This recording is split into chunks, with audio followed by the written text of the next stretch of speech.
Almost had it. Hey. Hello everyone, my name is Dulce, the mascot of Lasercut Legends. I was made to be the object of your affection, so how about you give me all you got? I am here today with another member suggested stream, and this week we are doing a Monster Girl Encyclopedia tier list ranking. I think I have everything ready. Ooh, you know what? While we're here, let me go ahead and set this up while we talk. How is everyone? I slept in and woke up an hour before stream, so I had to eat.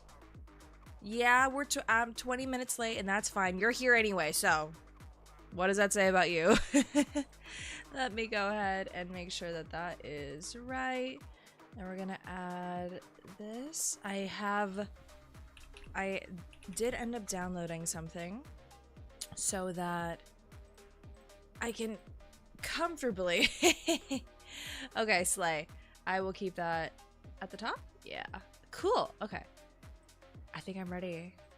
So, we are going to be we're going to be going through the Monster Girls. So, what I'm using is this tier list. I don't know who made this, but I'll have it linked in the description because I plan on making this a proper video. But we have S to this. I'm going to change this right now. S, A, B, F. Let's see. In a heartbeat. In a heartbeat. Ooh, you know what? No. I think I won't go in order. I'll do this. In a heartbeat, C will be there. Yeah. Ah. They're cute, I guess. Not in a million years. Maybe if you paid me a trillion. I'm being really dramatic here because if it's all positive, if it's all positive, we're not gonna get anywhere. I need this list filled. So in a heartbeat, maybe you paid me a trillion. After way too much. Oh, you know what? Let's do this. Butterface. This will be they're cute, I guess.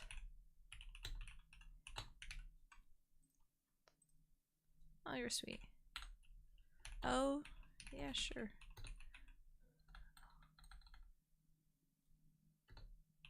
There we go. Okay, here we are. So, in a heartbeat, oh yeah, baby. They're cute, I guess. Butterface, after I drink way too much, maybe if you paid me a trillion, and not in a million years. Here it is. So, I feel like that'll be self-explanatory. We have the girls here. This is not an exhaustive list. I think it stopped being updated in 2022, but that's fine. I don't think I'm going to go out of my way to try and find the girls that were added recently. Maybe what I could do is just go to the website after I'm done, but for now we're just going to stick with this. Hi, EJ Sycamore. Post of the stream makes you realize you'd be perfect for... Oh, I'd be perfect for doing a smasher pass for certain art released by another streamer. I'm curious. And you're right, EJ. You do tend to suggest obscure things, but people show up. People show up for them. So, my one negative is that I don't think these are alphabetical, because that's Arachne, that's a Lamia, or, you know, snake of some kind. That's a little doll thing. And so, okay. Now here's a question. Oh shit, hey! Thank you so much for subscribe. Wait, you remembered. Oh my god. Thank you, Sycamore. Oh, I really appreciate it. Thank you so much. Welcome, welcome. Aw, hi. Thank you. Oh, great. Sorry. Yes. Okay. So here's the thing. Am I gonna have to like scrub through everybody to try and figure out what these are? Cause I can't. Oh, okay. Well, that's not what I wanted. You know why it didn't renew? Oh, that's fine. That's fine. I'm thankful that you did it. So this is like a lick a tongue thing.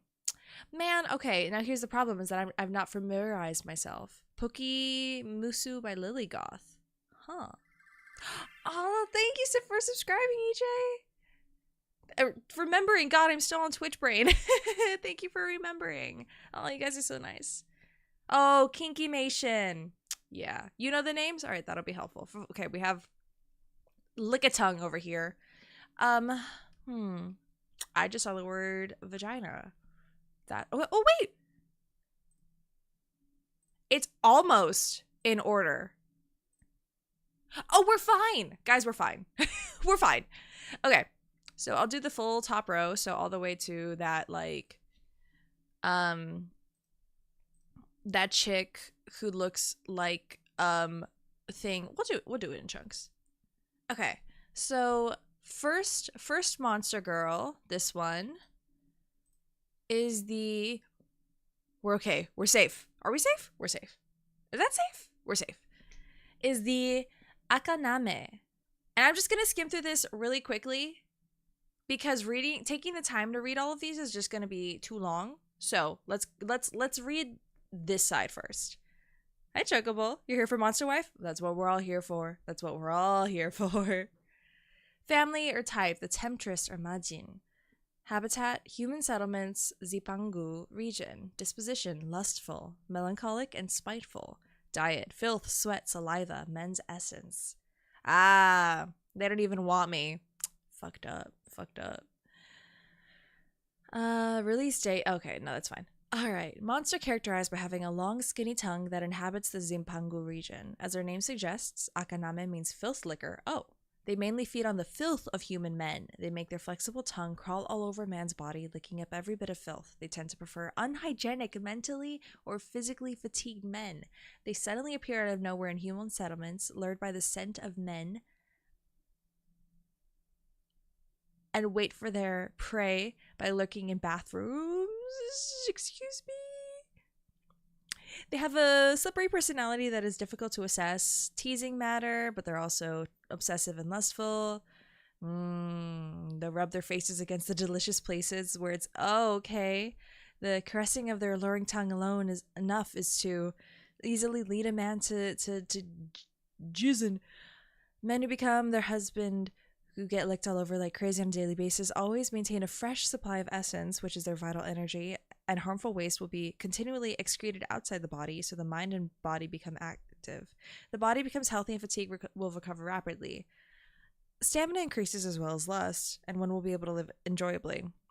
Perhaps because of becoming used to the situation, just like people who experience an unpleasant feeling if they don't bathe every day, they end up feeling awful if they don't have their entire body licked over by the akaname every night.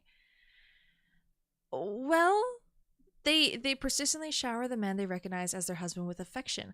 They love to wrap each other's bodies together. Okay, well that's nice. The act of intertwining tongues is one of their biggest displays of affection, equivalent to sex. Whoa.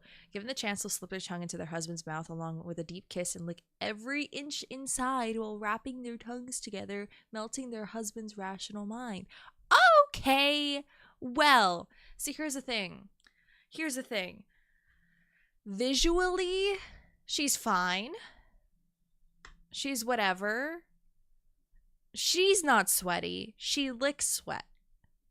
So I'm not her type, but assuming I am her type, where it's especially easy for filth to accumulate, such as the armpits, the penis. Ugh. I don't know if I like the idea of her licking like gross stuff. That is kind of turning me off. So we're going to hit her with the they're cute, I guess, because that mental load, I don't know how I feel about it. Okay. Next is Alice. Ah! Ah! Ah! Ah! Ah! Ah! Okay, hold on. First instance of the sensor being used. I don't want to make it like...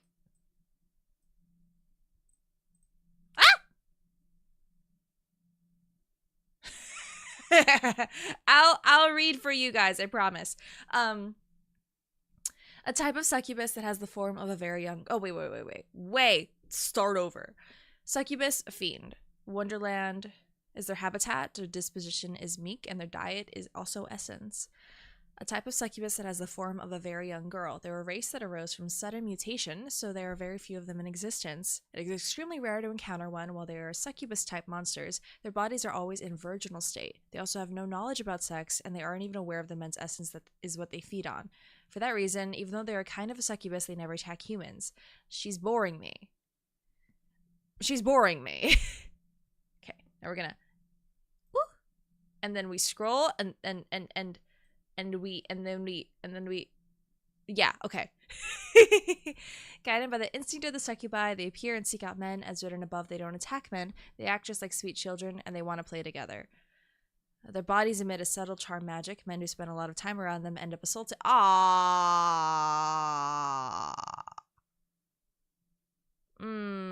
Girl, No. Not if it's... No. No. Anyway, that was my ranking. That sucks. What's next? The Alp.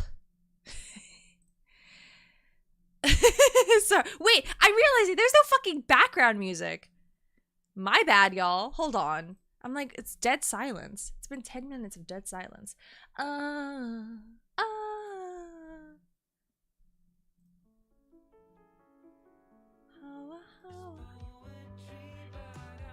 Oh, I don't want lyrics. Wait, sorry. I like this. I like the playlist, but I don't want lyrics right now.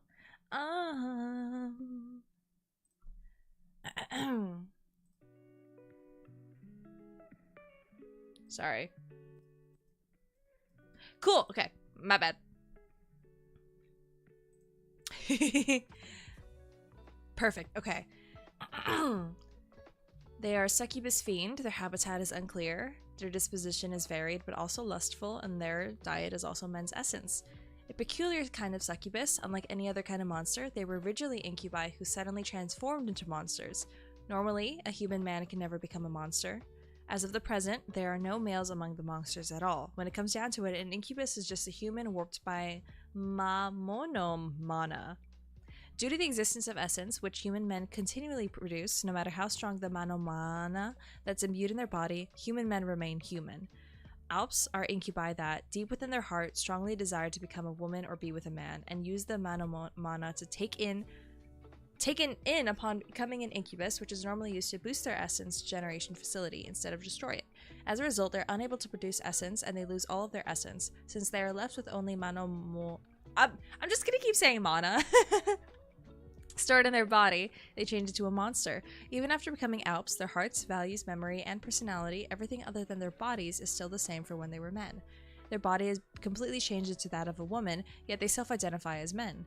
They may not be consciously aware of the desire to become a woman, which changed them into an Alp, or they may have been in denial, with the truth hidden away deep within their heart. Oh my god, they're an egg. Oh my god, they're an egg.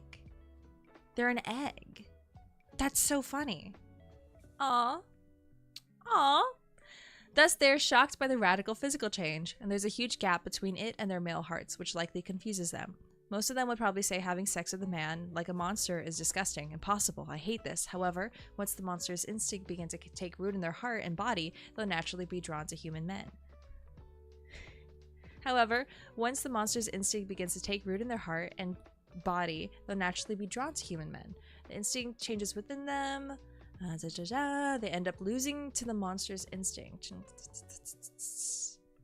Whoa, wait, whoa! When Alps first taste the pleasure that human women and monsters obtain, which is so intense and it's incomparable to what a man can experience, they may also lose consciousness while shaking their hips without knowing what's going on. When a man's essence is released and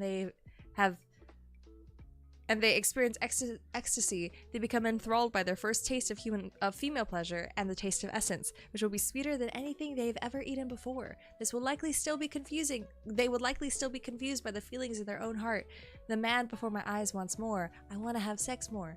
Then, when the heart of the man mixes with the pleasure of the monster inside their heart, while spending days in want, they'll end up attacking and having sex with a man again. While repeating this, they'll usually lose all resistance to having sex and making love with men, while still completely retaining their own self-awareness as a man, even though they used to say they hated it so much.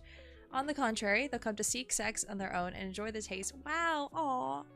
Additionally, there are also Alps that awaken to the joy of being women throughout this process. In that case, their body changes, rapidly growing voluptuous to invite men, and their hearts changes to be like that of a woman, resulting in an Alp that's even more feminine than a real woman, and even more lewd and lustful than a succubus. Aw, wait, you're cute. I like the Alps. I'm gonna hit you with that. Oh yeah, baby. I like that. I don't care if I'm not your type. I like them. I like that. That's fun. Okay. Next is Alraun. Is that safe? Is that safe? Can I show that? Wait, the sensor's been on the whole time? Oh my god. I'm gonna have to get in the habit of I'm gonna have to get in the habit of going through this. I just covered half the screen. My bad. My bad. We'll figure it out. We'll figure it out together. Is this safe? Okay. Normally... Oh. Whoa. Aldraune plant. Habitat: forest, jungles, etc. Lustful, strong-willed. Diet is nutrients from the soil and men's essence. A plant-type monster with the form of a beautiful woman covered in enormous flower petals that inhabit forests. Normally, they don't move around very much. They're always releasing sweet fragrances that attract human men, and they wait for their prey. The fragrance is released from their bodily fluids, and the fluid is called alraune nectar. It is as powerful. It acts as a powerful aphrodisiac and stamina enhancer. When a male human prey approaches, they use their vines to bind him, drag him inside their flower, and then once inside, they have sex with the man after making him drink plenty of nectar, and they savor the man's semen, which is their treat. Afterwards, men who they are fond of will always be inside the flower, continuing to be joined with them, almost as if the men themselves have become part of the alraune. Inside the flower is overflowing with their nectar. Since the man's lower body is always being soaked in nectar, his penis can always be swelling inside the alraune, and the man himself never runs out of lust or stamina. When it grows cold, they will close their petals and endure the cold until spring. In this case, one with the man will store up enough nutrients necessary for reproduction for keeping their man alive by then. While her petals are closed, she keeps having intercourse with the man repeatedly in order to produce seeds. Oh my goodness! Oh my goodness! As for their nectar, besides forcing the men they capture to drink it, it's also treasured by other monsters. They're especially often attacked by the honeybee, which mainly feeds on nectar. The honeybees will go to the alraune's flower and gather nectar almost like they're having sex, but the alraune do not resist. The reason why that is by having sex with honeybees, the nectar ripens, releases an even sweeter fragrance, which is even more attractive to human men. The brains of men who smell them are stimulated, and they end up heading towards the fragrance, but they will find a hot and bothered honeybee and alraune covered in nectar, and then they'll be attacked by them, and the man will have sex with them furiously while getting covered in nectar. Okay. It's kind of like an anglerfish. I don't know if it's all species, but I know some male anglerfish basically become attached to their mates. That's really funny. That's really funny. What do I give her? Oh, I keep pressing. What do I give her?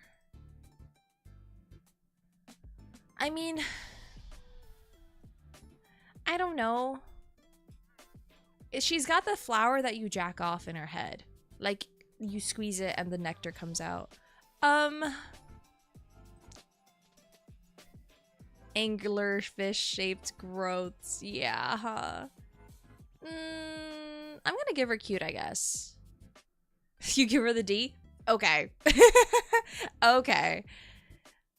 All right. Who is next? Her. Okay. Her. We'll just go in order. The Amazoness. Ah! Excuse me. Excuse me. Okay. Yeah? Are we safe? Are we okay? Big lady indeed. Succubus fiend. Her habitat are the forests. Disposition: strong-willed and lustful. Men's essence. Type of succubi that lives deep in the forest and establish peculiar villages. Originally, they were just a tribe of only human women called Amazoness, but after the transition to the power of the current Mamono Lord, they were invaded by succubi, and almost all of them were converted into the succubus family. They've come to be regarded as a kind of monster in the current era. They were all raised to be warriors from childhood. They possess excellent physical abilities and are proficient in the arts of war. Since their society consists mainly of women, their views of gender roles are the opposite of those of humans, so women take up arms and fight as warriors, while men are regarded as frail and responsible for watching over the house and young children. Their duty is also to heal women who return exhausted from hunting or battle by having sex with them and providing essence. They periodically perform manhunts where they attack human settlements and capture men who strike their fancy, taking them back to their village as husbands. An Amazoness who obtains a man this way becomes considered an adult regardless of her age and is treated as a full-fledged warrior.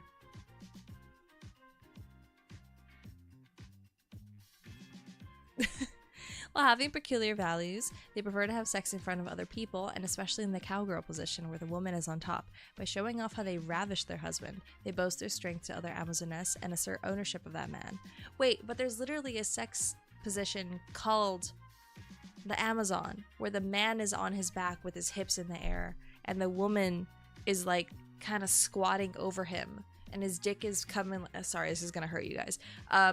The dick is like in between the legs, so like more facing the anus, so it's like straight down, and his legs are like way up by his head, essentially like doggy, and she is on top of him, like bouncing on him in the squat position, kind of just bending the dick in order to fit inside her. Like that's its own position. I would think that they all do that, honestly.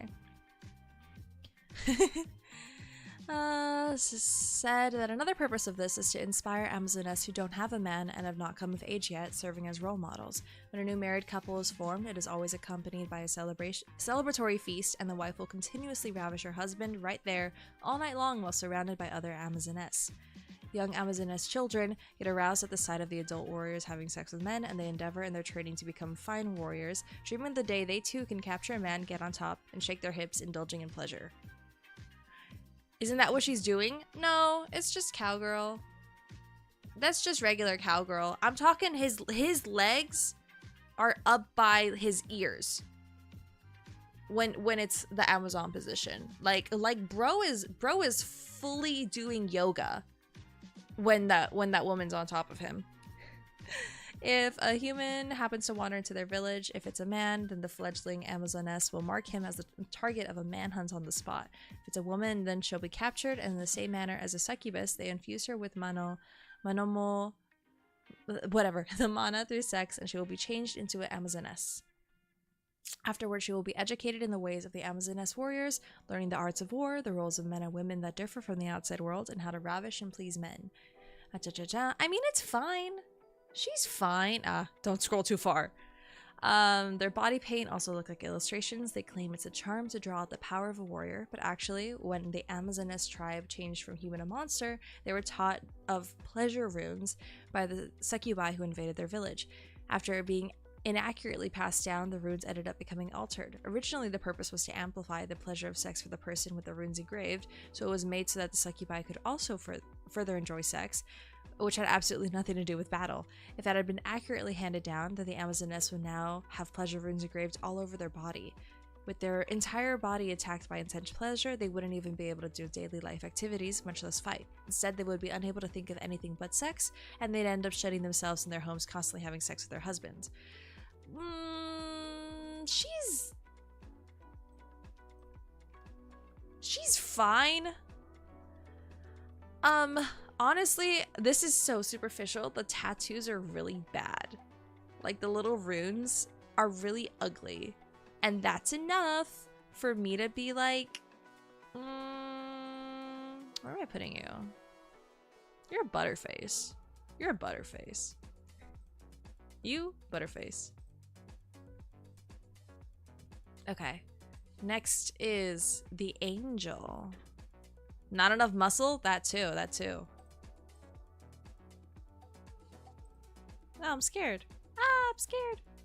We're okay? We're okay. Boy, am I glad. Butterface, it's when a woman is really physically attractive in the body. Butterface. Yeah. Should be like She-Hulk levels of ripped. Yes. Yeah. Hi, dear. Why is the new UI full screen and not full screen? I've not gotten it, but I've seen photos. I finally understand what you guys are talking about. Oh, you know what? No, I did get a little bit of it on my phone where I went to add something to a playlist and I couldn't fucking see the little, you guys know my phone's broken, right? So I couldn't actually see the check marks very well. So that was a struggle. Unfortunately. Okay. How far down can I scroll before this is... There. That's as far as I can scroll before it becomes a problem. What are my current S ranks? Nothing yet. Welcome, Phen. Nothing. I've got an Alp and Oh Yeah Baby. I've got the tongue one and the Aldraune, and they're cute. I have the Amazoness and Butterface, and then I have Alice and Not in a Million Years. Yeah. You're gonna lurk on your PC while you get ready to hang with friends. But YouTube mobile's not working. No, it's okay, Sycamore, but thank you so much. Thank you for stopping by. I'm scared. Okay. Family type. They're a succubus angel. Habitat is heaven. Disposition devoted. Men's essence. You'll tune back in if it works normally. Oh, that's fine. Thank you, Sycamore. DUI. No. Alright. Servants of God with beautiful white wings revered by the order of the chief god. They dwell in heaven and rarely visit human settlements as messengers of God. Aside from that, it is said that they sometimes accompany the church on monster-slaying expeditions. Since they faithfully uphold the teachings of God, their that is a new word. Hey, 1 second. Like, 1 fucking quick second, actually. Hey, what does that mean?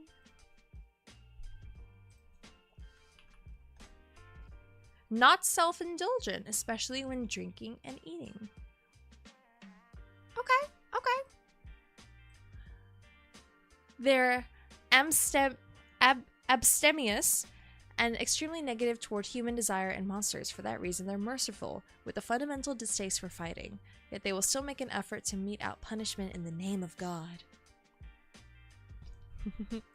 They are not originally monsters, but those who've been violated by the succubus's energy and have started to seek human men are treated as monsters. Angels have an innate divine protection. Due to this, they have resistance to mana, and they don't completely change into a succubus. The horn and tails normally seen in succubi will not grow, but their minds will become warped after being thoroughly violated by a succubus energy.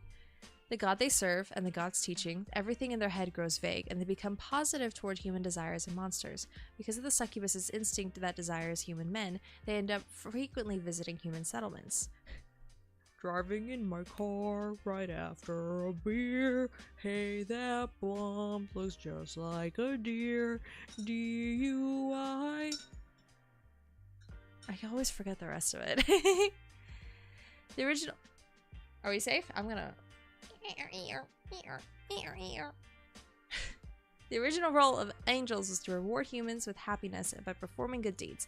But once they receive the succubus's energy, they're imprinted with the notion that the feeling pleasure is the ultimate happiness for human men, and they'll attack and have sex with a human man who strikes their fancy in order to make him happy. They treat the humans they target with extreme devotion, but like other monsters, it's half one-sided, and they won't take no for an answer. Once they obtain a human man and have sex with him, their mental conversion into a succubus progresses at once. The recognition of God and her teachings that barely remained will be pushed out of their feelings for their beloved man, which will occupy the majority of their mind. They have a duty to make people happy, and when they first realize that they could use their own body to make men happy, they experience Okay, good to know. When they're for whatever reason, when they realize they do seek pleasure themselves, their mind has already been changed into something obscene, and they badly desire to have sex with the male body. They completely change into a succubus and transform into a dark angel. Okay, well, what do I give the angels? I'm not particularly attracted by them, or to them. I'm gonna say they're cute, I guess. They're cute, I guess. Why is there a censored thing? You know why there was a censored thing on the screen. You know perfectly well. It doesn't always apply, but when it does, it applies. Okay. Hey, I'm gonna tell you right now, we'll look at the lore. I'm putting this motherfucker in Not in a Million Years. An ant? I'm not fucking an ant. I'm not sticking my dick in an ant. I'm not doing that. You couldn't, no. You couldn't pay me. You know how hard it is to go on Pixiv? You know how hard it is to go on Pixiv?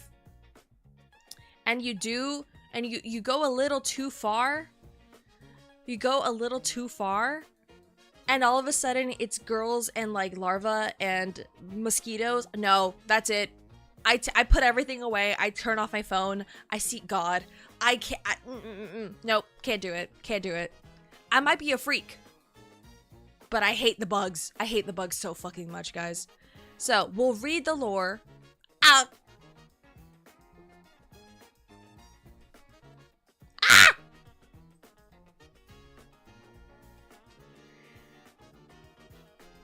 No, you don't know that? Yeah. Bug rabbit hole? I hate it. I hate it. I hate it. I hate it. I hate it so much. Perfect. Okay. They are. Oh, shit. Wait. Ah!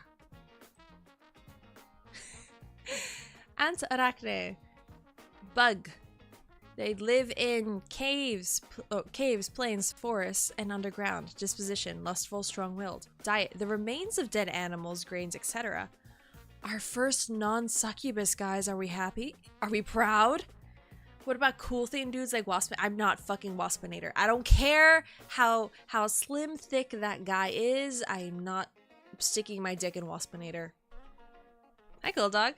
Censors for moral support. I leave it. I'm trying my best here. I'm trying my best. I want to make a YouTube post out of this. I'm trying. A YouTube video. Okay. A small bug-type monster of the Arachne family. Actually, ants are insects, so they only have 6 legs instead of 4. It bears a remarkably close resemblance to the giant ant. This mimicry serves to fool the giant ants into thinking the ant arachne is one of their kind. Oh, wait. Fucking dumb bitch. You could have just fucking read it. You could have kept... Oh my god, you stupid hoe. That's the point. The point is that they are spiders. I'm stupid. The arachne take advantage of this by mixing in with groups of giant ants and moving into their nests. Despite their resemblance to the giant ant, their disposition is very different, being quite ferocious in nature. Oh, I get it, because there's a web on the... Oh, I get it. I'm the actually. Yeah. As for the food, they eat what the ants gather, and they hardly ever leave the nest, so one rarely encounters them above ground. They obtain a man as a reproductive partner in much the same way. When the giant ants bring a man back to the nest, they'll seize the man and carry him back to their own bed. Being exposed to the giant ant pheromones that pervade the nest makes them highly aroused and extremely lustful. They join with a man after binding his 4 limbs with a thread they spit out, and they like to firmly squeeze a man's hips with their arms and all their legs before slamming their own hips into him. It's not over after the man ejaculates. They're constantly exposed to pheromones, and they won't be satisfied by just having sex once or twice in a row. They enjoy pleasure and milking the semen by having sex again and again and slamming their hips together for as long as they like. They can't release pheromones like giant ants can, but the ants' pheromones stick thoroughly to them. And when a man sees the obscene effect it has on them, it will likely be impossible to suppress his desire. Unlike the giant ants, they don't work all day. Oh, same. After capturing a man, they have a lazy lifestyle, having sex with the man in their bed all day and night. The reason they have no need to work is that the men who become their husbands are the same as them. They rapidly go corrupt along with them, and eventually the priority in their head... Let's scooch that up. Ah! The priority will be the same. They have sex. What? Where was I? Where was I? Oh, priority in their head will be thoughts of having... Oh, wait, that was the end. Okay, well... Just saying all the words YouTube loves, right? Like, this is the most graphic one, possibly. Yeah, well, I already rated you. That's Ixnay. Ixnay on the ant. Arachne. Absolutely not. Absolutely not. We're not. Snoo? Yeah, I'll start saying snoo. Pinor. It's still a bug. Child. It's still a bug. It's just a ugly bug. Oh, there's not enough sugar in my coffee. No. It's kind of bitter. I'm sad. Okay. What do we have? Anubis, like a Lamia thing. Okay. Let's see what we can manage. You.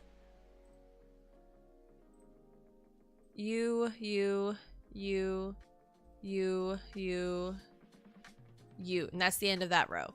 Okay, next we have Anubis. I'm scared. I'm gonna let them load. Because I'm nervous that they're gonna, like, explode and there's just gonna be Pinor on the screen, you know? Worse! That was worse than Pinor! Good morning! How is everyone? Boy, am I glad I'm a small account. Holy shit. Holy shit. Yep. Yup. Anubis. Family, the wolf beast man, habitat, ruins in the desert region. Pinor in action, worse. I got Pinored, frick. Disposition, honest and stubborn. Diet, omnivorous, but they prefer meat. That's cute. Oh, she has big ass fucking paws. Wait, her paws are huge. Her fucking paws are as big as her face, bro. What the hell? Okay.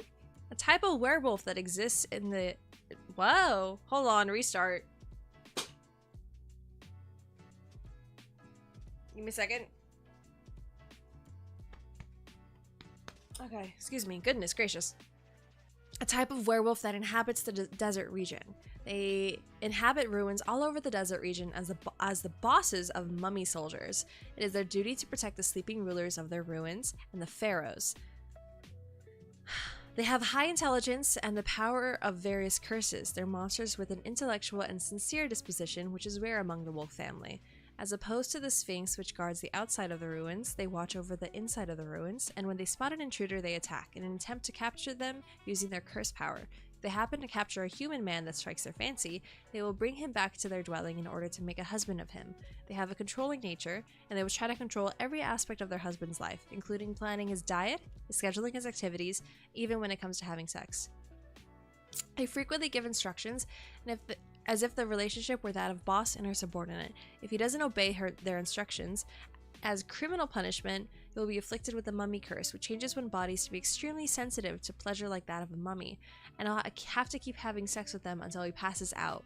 Additionally, they also inflict human female intruders with the above-written mummy curse as well. In the case that a woman is afflicted with a curse, the effects are not temporary as they are with men. Instead, the woman will then be changed into a mummy and become subordinates to the Anubis. They are normally calm, but they also have another face. They're extremely vulnerable and get easily confused when something unexpected happens and things don't go as planned. I'm gonna... Ah! Stop it. Okay. Oh, sorry, Phen. You're gonna have a lot to edit. You're gonna have a lot to edit. If the man actually assaults them, they get confused and aroused and will end up seeking pleasure according to the wolf family's instinct. When this happens to them, everything they had planned in advance in their head goes somewhere else and disappears, and the schedule in their heads becomes filled with only having sex with the man. Jesus. They become unable to think of anything else but sex with the man, indulging in pleasure and spirit. They become pregnant with a beloved man's child due to the semen release. Well, that is how pregnancy works. That is exactly how it works. Their ordinary, dignified appearance is nowhere to be seen. Instead, they look just like a nymphomaniac. Indeed, no matter how irrational monster they normally are, it is the appearance. Sorry, I'm so taken aback by this image on the screen. It's so distracting. It's so distracting. Indeed, no matter how rational a monster they are normally, it is the appearance of them drowning in pleasure and seeking nothing but a man that is closest to the monster's fundamental instinct, and this is the monster's true nature. Okay, well,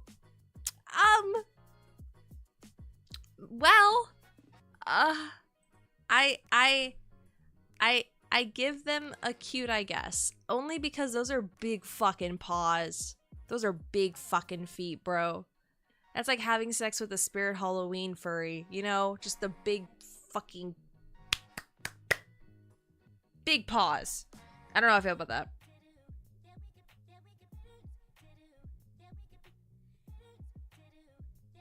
Oh, okay, hold on. Big grabbers? I don't know. Those were... There's no dexterousness. Okay. There are others with big paws? Jesus. Okay, I'm scared. No. Ah! Okay. Not safe, not safe, not safe. We're not safe, we're not safe. Oh, are we safe? Oh, we're safe, guys! We're safe! There's nothing weird! Yippee! Okay. Oh, yeah. Can I just say... In a heartbeat, we have our first S tier. We have our first S tier. In a heartbeat. I love Lamia. I love Lamia so fucking much, guys. Family type. Lamia reptile. Habitat, desert region. Disposition, bold, lustful. Diet, carnivorous, wild animals, etc. Men's essence. A totally wholesome, yeah! There's no corn in your corn book? Well, I'm so happy though. Apophis. Apophis is our first S tier. There we go. Yay! Okay.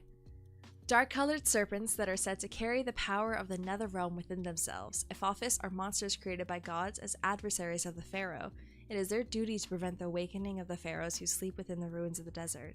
In the age of the former Mamono Lord, many pharaohs were buried forever at the Apophis's hands, never to awaken.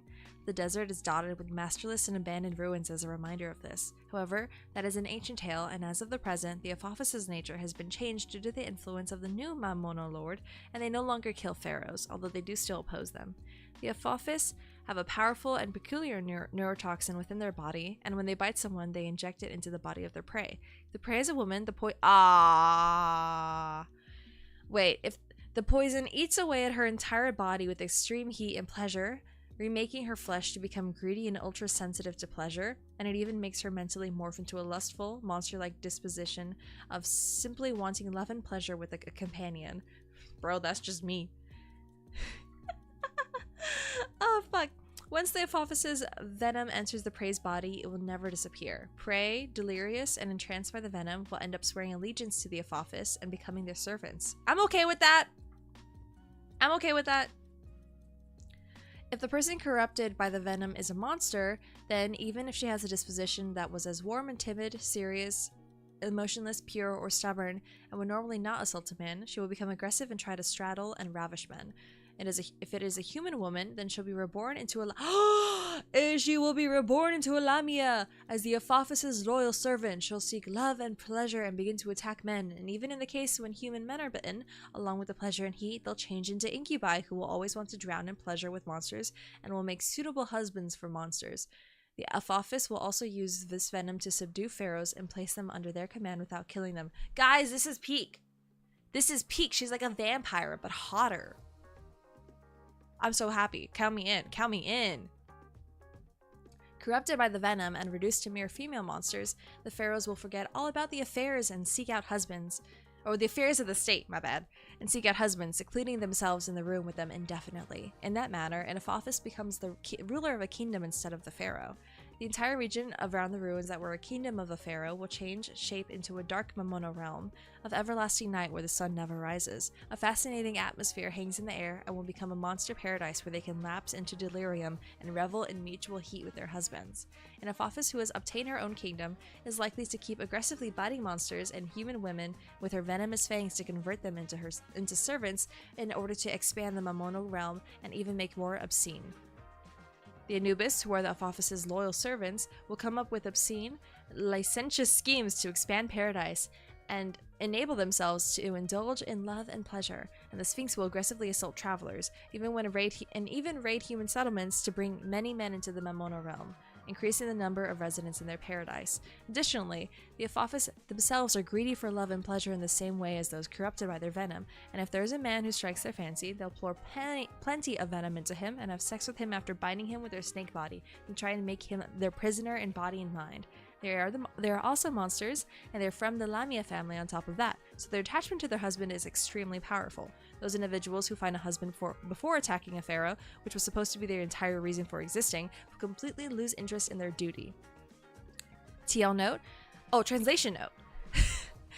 Which god made them oppose the pharaohs is not made clear. In case it confuses anyone, the language of the profile says the pharaohs the ancient Apophi buried were truly killed and can never rise again. Therefore, there is no contradiction with the pharaoh profile stating pharaohs went to sleep on purpose. Those were different pharaohs. Okay, whatever. Anyway, that's lore stuff. Yes, the Apophis are S tier. Easily S tier. Easy S tier for sure. Okay, next, the S. I'm scared. Safe. No image. That's even more safe. She's so cute. Apsara? Apsara, my bad. Spirit aquatic. Habitat. Oceans, rivers, lakes, etc. Disposition. Lustful, cheerful, and calm. Men's essence. A race of dancers that revere the goddess of love, Eros, and champion the cause of their erotic love. It is said that the goddess of love was once ordered by the higher rank gods to create elixir of perennial youth and beauty. During that process, the goddess mixed her energy with the ocean, and it became an ocean of milk that was white like milk. It is from that ocean of milk that the Espara were born. There are water elementals whose bodies are clad in liquid that is like sweet milk. They have deeply loving and lustful personalities, and in the name of the goddess, they tempt human men who have never known love with their beautiful looks and dancing to try and use their bodies to fill them with love. Even for the Order's forces, their temptation is treated as an ordeal given to heroes and saints in most nations, and harming them is forbidden.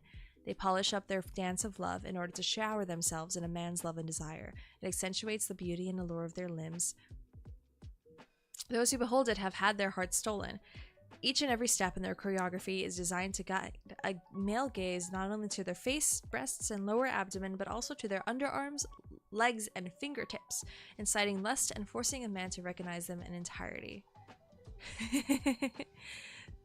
You gotta go? Thank you, Phen. Thank you for stopping by. I have many editing and video fun ideas for this one. Let's see how I rank a penguin monster. Oh, I do remember the penguin from Interspecies reviewers. So, jorp. Well, she's just dancing. I'm kind of.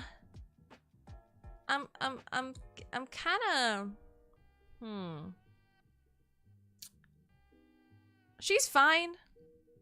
I think she's cute, I guess. The wedding of the followers of the goddess of love, an event is held where they surround the bride and groom and reveal their dancing. The celebratory dance affects the two partners rather than the dancers themselves and accentuates the charm of both of them. The two will only have eyes for each other, and their hearts will be overflowing with love and lust for their beloved partner. In this way, celebrating the birth of a new married couple and strongly binding them together through erotic love is also one of their important duties. Wait, that's so cute! What the fuck? That's so cute, actually. Wait, no, I love them. I love them so much. Aww. Okay, I like this a lot. I mean, am I attracted to you?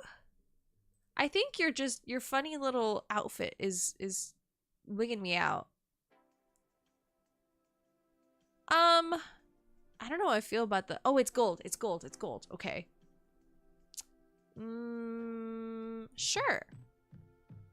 I'll do a cute, I guess. Yeah. I'll do cute, I guess, because that was very romantic. You like the outfit? I think it's distracting because I don't know how it works, and I have to remember that not everything is like real clothes. So I just got very confused, but that's fun. Okay, Arachne. I'm scared. I should be scared.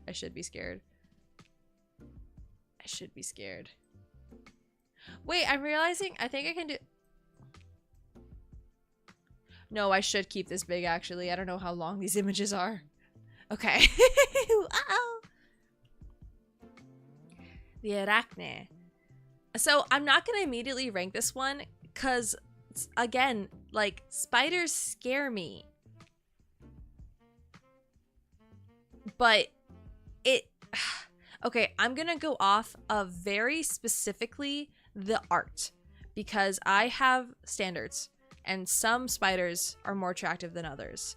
And shockingly, just visually, this spider is not my type. I'm gonna put her in drink way too much. I'm gonna put her in drink way too much. And you wanna know why? That butt.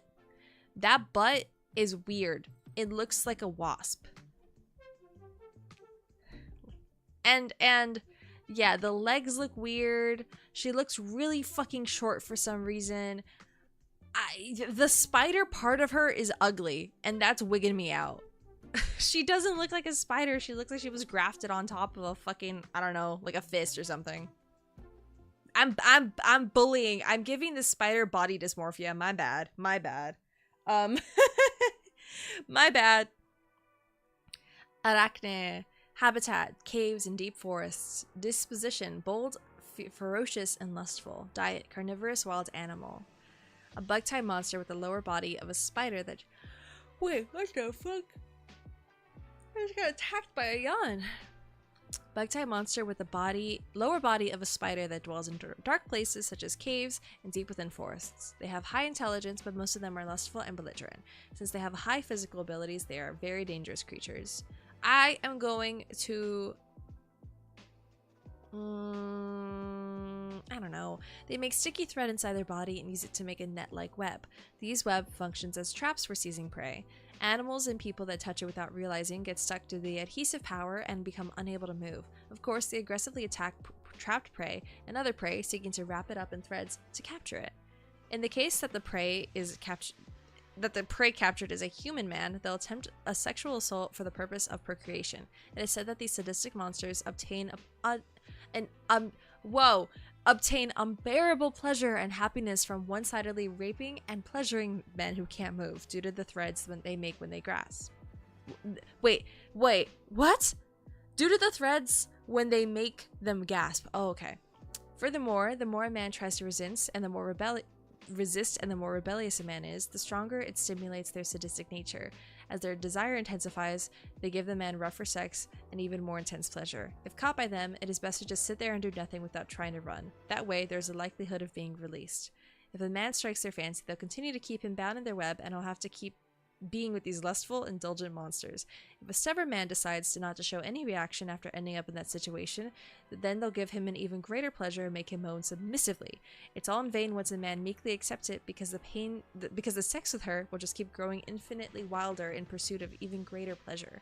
Their main body are threads are weak to fire. For that reason, it's possible to avoid them and their webs to a certain degree if one carries something as a torch. Surprisingly, they're proficient in sewing and sometimes give clothes to the men they like, however to them what it means to be mine. If one accepts, he'll be bound and he'll have to keep having sex with them as their husband, regardless of consent. The fine and beautiful clothing that they make is regarded as first-class goods by humans and fetches a higher price due to the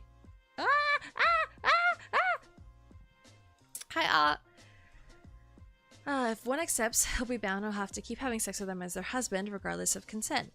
The fine and beautiful clothing that they make is even regarded as first-class goods by humans and fetches a high price due to the danger that accompanies arachnids as well. Even among the monsters, the demand for their fine clothing is high, and there are designs that incite men's lust, and no matter how thick it is, it can still taste pleasure from being fondled over the clothing. I'm not too into her. Yeah, she's gonna stay and drink way too much. I'm not too into that. Shockingly. Girl, if you don't get your... Oh, that's whole! That's... Yup. No, that I can't show. That's full Pinor. Gotcha. Okay. Okay. The Arch Imp. Imp Fiend Habitat, the Manomono realm. The Mamono. I keep saying it wrong. The Mamono realm. Disposition, simple, selfish, and men's essence. Okay. Guys, reading so much is making me salivate like crazy. I'm so sorry. Hold on, I had to take a drink break.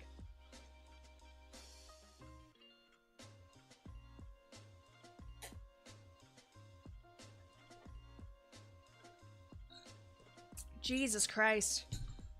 Okay. I have so many cables around me too. Oh no, tie me up. Oh no.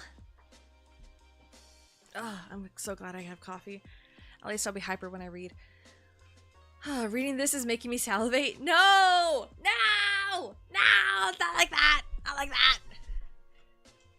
The Arch Imp is a mutational... Mutational? That's... I know what it means. But I don't know if I've ever seen that word before. Mutational variant of the imp that possesses vast amounts of Mamono mana within her tiny body. Some imps will mutate into an arch imp if they store up a lot of mana due to frequent sex. But there are, oh wait, my eyes are glossing over, hold on. But then there are some who are born as arch-imps due to having powerful sorcerers or heroes as fathers. Their appearance is exactly the same as an imp, but the coloring of their wings and tail is paler, and their hair is dyed white. It is exactly the same. Oh, wait. I don't know about you. That looks purple. Call me crazy. Call me blind. That looks purple. That's purple. That's lilac. Shaded purple. Not white. Especially this image. Guys, this little image right here, that's purple. Trust me, that's eggplant hair, but you know, whatever. Maybe we're just a little colorblind. Anyway, it's like super okay. We're gonna as Inma, well, wait. Okay, they possess vastly greater power than higher ranked demons such as the succubus, and are capable of wielding powerful charm spells and have excellent sexual techniques. However, their intelligence is that of a normal imp, so they're childish and simple, and they assault human men whenever the desire should arise. Additionally, many of them don't even realize that they're arch-imps, and will continue to live among groups of imps. Oh. Okay. Cool. We're gonna scooch that up, so I don't... Okay, yes. Uh-oh. Men inflicted with an arch-imp's charm spells will start to find them unbearably cute, so cute that they want to spoil them. In that state, men can hardly refuse when they beg for indecent acts, and will end up having sex with them just the way they want. In actuality, these charm spells are released unconsciously whenever they tempt a man, so they aren't aware that they're using magic, and to them, a nice man who will listen to whatever they ask and do lots of stuff that feels good is extremely attractive. They'll probably end up liking him in no time at all. The things they beg for from men they like end up becoming increasingly lewd by having sex with one of their highest ranked— oh shit! Aww! Oh, well, thank you, Thank you so much for being another rocking sugar baby. Allergies are kicking your ass, but your stream really— my stream helps. I'm happy. I'm happy my stream helps. I'm really glad. I hope I'm a good distraction, because I know about being sick. I've been sick for 2 months technically. Goodness. We're all feeling it. The weather is not playing nice. I told you guys about the thunderstorm yesterday. There's like clear blue skies today, but yesterday was gnarly. Gnarly. Arizona was fucked up too. They had what, like a tornado or something? That was crazy. Excuse me. Honestly, their story kind of bores me. I'm sorry to say, arch-imps, you're kind of boring. It's hot as fuck in Texas. It's like high 80s. Oh no. Ugh. 80s in the night. Well, you know what? I get it though. I still remembering Halloween when I was a freshman in college, and I was like, oh, it's gonna be hot out, or it's gonna be cold. I had my hair, my makeup was like all dark because I was a succubus. Don't ask why I was a succubus, whatever. And I was like, it's 80 degrees. I'm fucking sweating watching Yuri on Ice on my phone in college. It's bad. It's only 87? Oh, Jesus. Right now it's 68 over here. So it's pleasant. I'd still wear a jacket, but at least I'm like just wearing sweats right now and a t-shirt instead of yesterday where I was like full fucking jacket as well. But yes, the arch-imps. Honestly, kind of boring me. If they hang out with human children and the partner is a girl, they teach her all kinds of pleasure games that they themselves love, and they'll end up turning the girl into an imp so that they can attain more pleasure when they play.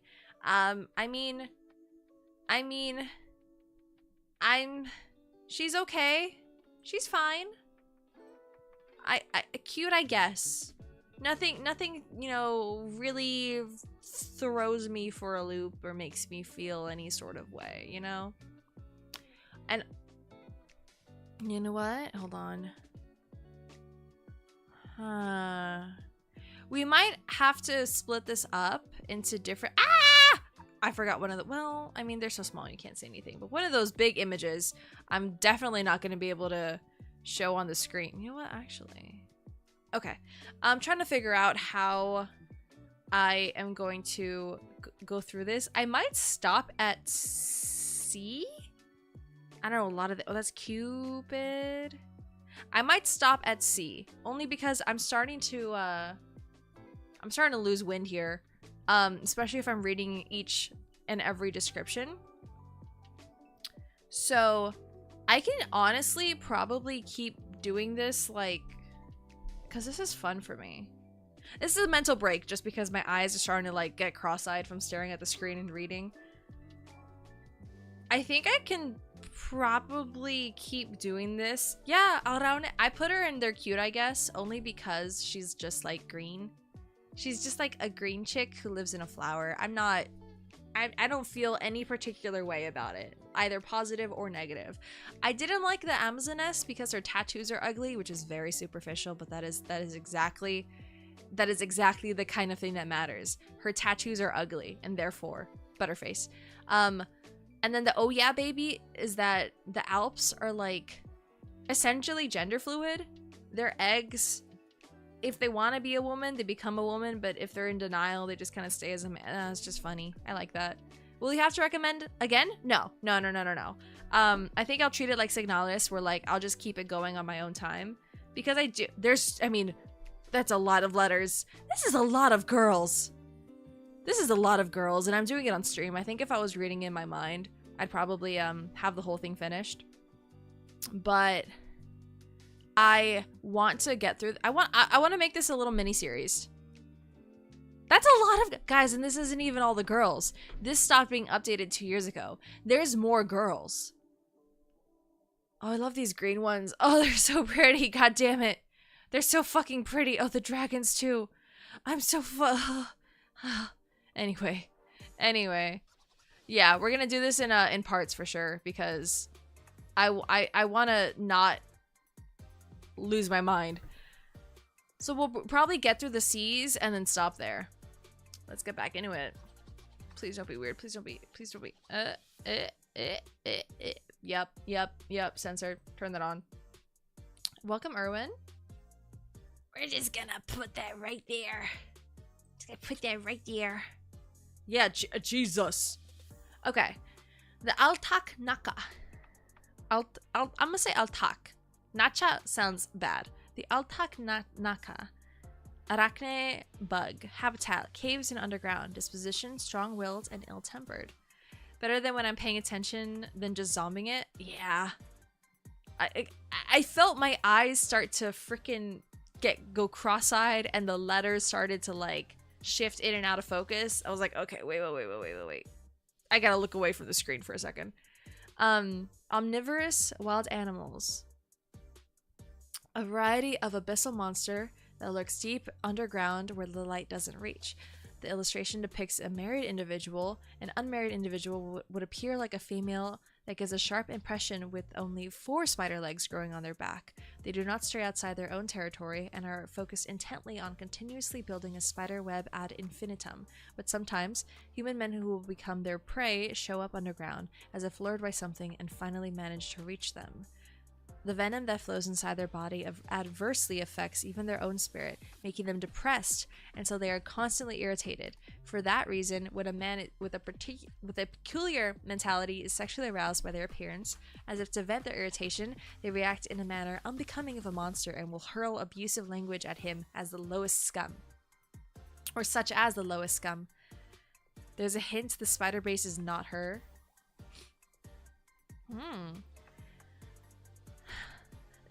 And will attempt to bite and inject him with venom. The effect of the venom in a man doesn't cause irritation. Instead, it incites wicked carnal desire toward the little girl in front of him. Oh, a man's spirit will become depressed, and the change will come over him that he'll have no qualms about shutting them up by screwing, oh, excuse me, his penor in the mouth, source of their abusive language, or pinning them down on the ground and violating their tiny any body according to his own desire. While having sex with them like that, the man will experience a burning sensation inside his own body, and before he knows it, he'll have changed from human to an ominous huge spider form. The huge spider has a reproductive pouch with countless wiggling tentacles around the bottom of his cephalon. Furthermore, he will make the foul-mouthed little girl's body sink inside there and cover her in tentacles. All of the tentacles are endowed with erotic sensitivity and a sense of the taste to I'm like scared to pronounce these words. I'm scared to enunciate. I feel like YouTube's gonna fucking get me. Oh my god. Release date, meta information, new patch dropped in Monster. Oh yeah. Yeah. Check this out. The most recent Monster Girl update. First of all, they skipped some of these. They skipped the ogre. The most recent one is the Pale Rider. I think she's safe for work. Released last September.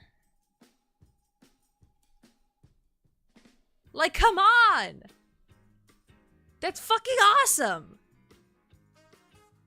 And I'm glad the art is like high quality too. I think it's like Pestilence or something. She's like one of the four horsemen of the apocalypse, if I remember correctly. Yeah, a trumpet heralding, or the sound of a trumpet heralding demise. Like, what the fuck? That's cool as hell. Anyway, I'm scared to enunciate this, guys. This is fucking freaky. YouTube mobile's working again? Oh, maybe it was like a full, because I also had problems, so maybe YouTube was just like down on mobile. Like as a anyway. Oh yeah. Hi, welcome everyone who's lurking. I'm scared. I'm scared to say these words out loud. All of the tentacles are endowed with erotic sensitivity and a sense of taste to relish her body. The semen will be released from every one of them to impregnate her, and they will be screwed inside every single one of her orifices, and her whole body will be completely stained cloudy white. Additionally, irritated by her insults, the huge spider will bite her body and inject. Hold on.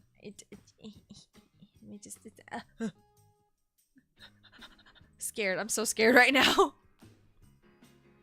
The huge spider will bite her body and directly inject a bodily fluid through his fangs that contain a high concentration of the man's mana, which will mix with her blood and violate her body from the inside, continuously providing her with irresistible pleasure.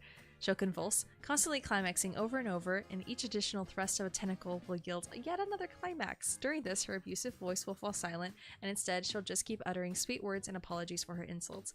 This is because she is expressing her original personality after having the venom that was adversely affecting her spirit neutralized by the man's mana. Only when the body is filled with their husband's mana is their heart able to feel ease. When their husband's mana... this is so much lore. I'm scared. When the husband's mana that was poured inside their body weakens and the venom gets stronger, they'll once again hurl severe insults at their husband, inciting him to bite and violate them again. Once they've obtained a husband who serves as half of their own body in this manner, they'll constantly spend their time inside the reproductive pouch, absorbed in the work of expanding the couple's love nest by earnestly spinning thread while having intercourse with their husband.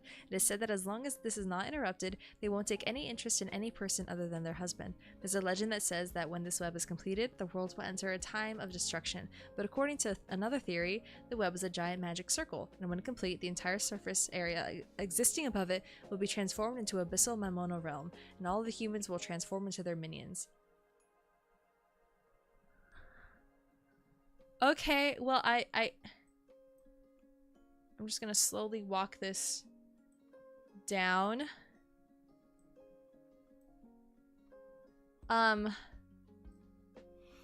Please don't be... Oh! I get it now. Okay. Well, what do I put that as, honestly? Oh gosh. I feel bad for her. Fuck. But she's really scary. She's really scary. That's really scary. Ah! Anyway. Anyway. Hey, automaton. Good morning, everyone. The half that is the husband is scary. It is! It's fucking freaky. It's freaking me out. We're in the danger zone? Oh, yeah. Yeah, we are. I'm trying my best over here. Could I spend more effort and try going through every single thing? Yes. But also, that's a lot of effort that I don't want to do. And I don't want anyone else to have to do. So we're just gonna fucking... It's funnier if I give it my best. It's funnier if we do it in the moment. Family type. Golem, magic material. Habitat, ancient ruins. Disposition, devoted, poor at expressing emotions. Diet, human men's essence. She looks fine. She has a shiny cooter. Uh-oh. Told you you would? Yeah, but I don't want anyone else to have to do it. That's the thing. I'm my own person. I'm independent. Thank you, though. Thank you for suggesting it. A type of golem animated by extremely sophisticated magic and precise mechanisms. They are created from unknown materials, and the residual essence remaining in their power units also indicates that it was neither humans nor monsters that created them. It would be extremely difficult to create them with current technology, and the individuals currently exist were excavated from ancient ruins and animated via mana. The expressionless and poor at expressing emotion. Those mean the same thing. But they will take initiative to help someone in danger, whether they're human or monster, and they even appear affectionate towards weak targets such as children and small animals. They are internally equipped with a healing device and weapons, but it seems even before alteration due to mana, the weapons were created only to disable foes without killing them. Even the ancient people were horny. Oh yeah, absolutely. Honestly, I'm gonna scrub through this one. Oh shit, well now we have the sex. They regard serving others as their raison d'etre, and by learning the necessary information themselves, they're naturally able to provide their masters with personal care and serve as a bodyguard. Plus, they will faithfully carry out any order given. When they spot a human man who strikes their fancy, they request permission to serve at his side as an attendant. And upon receiving permission, they will perform an action called authentication registration. For this, they need a part of the man's body, and the main method involves using the tongue-like mechanism inside their mouth to lick up sweat and material from the man's finger. Aside from that, they may also crawl their tongue along the inside of the man's mouth and absorb his saliva to obtain more detailed information. By such means, they read the information of the man who becomes their owner and record it in their central circuit, which is their core, causing all of their mechanisms to recognize their master's existence. They fundamentally will not take things any further than that themselves, but even just the seductive and obscene authentication registration could be taken as sexual foreplay. And it's enough to let their master know how wonderful their service is, so it isn't uncommon for the master himself to take things further.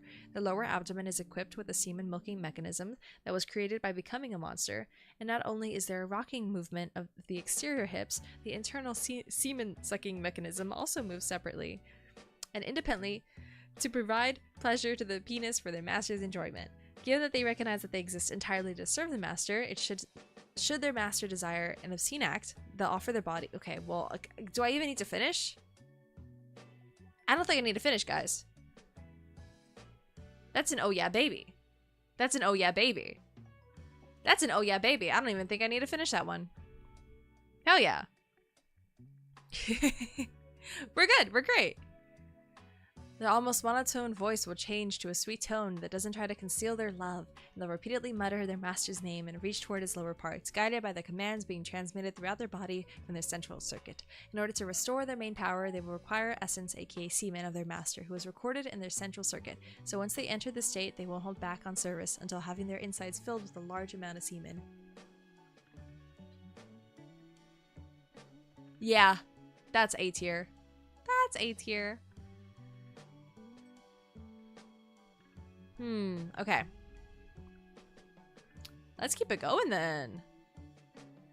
Let's keep it going. Okay, we have... Who the fuck are you? Who are these people? Hold on. Are you out of order? Did I fuck up the order? Hold on, I might have fucked up the order. Okay, we're good now. Banshee... The Balrog's not here? Okay, well, I did say if I didn't see them in order. I wasn't gonna talk about them. So we have a ram thing, and we have the Baphomet, we have Baromets, we have another Lamia thing, we have a fairy, basilisk. Oh, Beelzebub, it will fly. Like a oh, that's the bicorn. Okay, bicorn, black harpy. Ooh, like a purple bitch, slime, and then a fuzzy bitch. Where's the purple bitch? There's no purple bitch. There's no purple bitch. I don't know who that purple bitch is. But I did find the slime and the fuzzy bitch. And then there's the cat bitch and a crab bitch and Zelda and a volcano. So we have a crab bitch and a wait, no, cat bitch. Oh, no. And then Zelda. And then the volcano. Okay. Is that enough? The blue one's an Oni? The blue Oni? I only see this. Oh, this one. Okay. Gotcha, gotcha. Ah!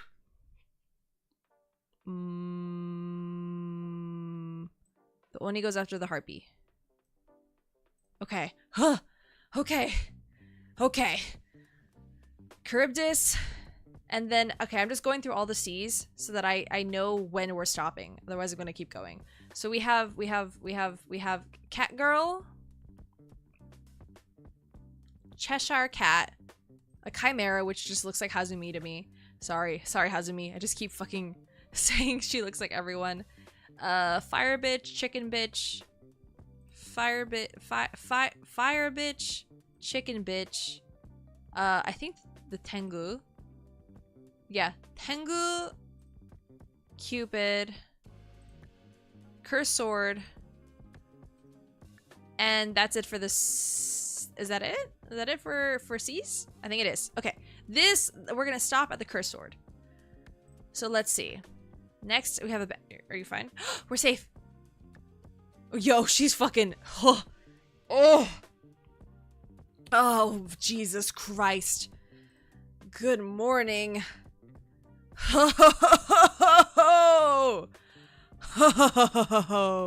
Yeah, baby, I don't even need to read your description. Oh. Hey! Hi there, mamacita! Oh! Oh my god. Oh, okay. Yep. Succubus, undead. Habitat, cemeteries, human settlements, disposition, gloomy, devoted. Diet, the essence of human men. Monsters of the dark, melancholic beauty who drape their deathly pale white skin in black garments. They are feared as omens of death and are said to appear before people on the verge of death, weeping and wailing. But it's just that they have the ability to foresee the death and suffering of humans. What's more, it is in their nature to be drawn to those who give off an air of death, and the person happens to be a human man, should be attracted to him as a woman and develop powerful feelings of affection. These banshees are a race who serve Hel, the goddess of life and death, and the power of the goddess is imbued in their voice when they wail for those approaching death. Those who die while listening to a banshee's wail will have the agony of death mitigated by the goddess's blessing and will end up rising as an undead after death. Even in the age of the former Mamono lords, even though the banshees of yore had the power to foresee death and were terribly drawn to dying, that's all that was to them. It is said that there was nothing they could do but mourn and grieve when their loved ones died right before their eyes. It was only after the goddess Hel took pity upon them and welcomed them as her underlings that they acquired their present abilities. In the modern faith of the goddess in life and death, the banshees are servants of the goddess who guide the living into undeath. This is one of the curses and blessings unbreakable by death that the goddess has given to humanity. When the dead are reanimated by their power, just as in the case of necromancy, human women will easily resurrect as undead monsters, but resurrecting men requires the restoration and maintenance of the power to produce essence, so semi-permanent supply of mana will be required, namely a monster to copulate with the resurrected man, as his partner will continue to provide mana. And that is when the other power imbued in the banshee's voice comes into play. Though melancholic, their beautiful wailing arouses carnal desire in men soon after resurrection, when a man's capacity for thought is shaky, directing his unsettled consciousness at the banshee. Just as a man rises as an undead, he'll end up sexually assaulting the banshee, wailing beside them. In other words, they offer their own bodies as sacrifice to the men that they guide into undeath, and or eternally continue comforting their husbands' souls with love and pleasure. Furthermore, they are extremely moved to tears. Besides the death of a human, they also weep over little things, and all those tears arouse carnal desire in their husband, making them lust after them. If their husband is sad, they shed tears as if it were their own sadness, consoling their husband by venting his gloomy feelings in the form of lust. They soon shed tears, of course, when their beloved man rises as an undead, but also whenever something makes them happy, such as when their husband whispers to love of them. Such tears also incite lust in their husband, and they enjoy having sex with their husband. And the joy of having sex with their husband also causes them to let out tears of Jesus Christ. It's a perpetual motion machine. She cries when he's happy, and that makes him horny, and that then when the man's happy and horny, he does her, and that makes her happy, and then she cries, and then it just keeps going. Jesus. Anyway, S tier for sure. Holy shit. You know when they say, like, I need a goth baddie? This is what they mean. Not those e-girls. This is what they mean. This is what I want. I need her. She's so hot. Okay. I'm so scared right now. Ah!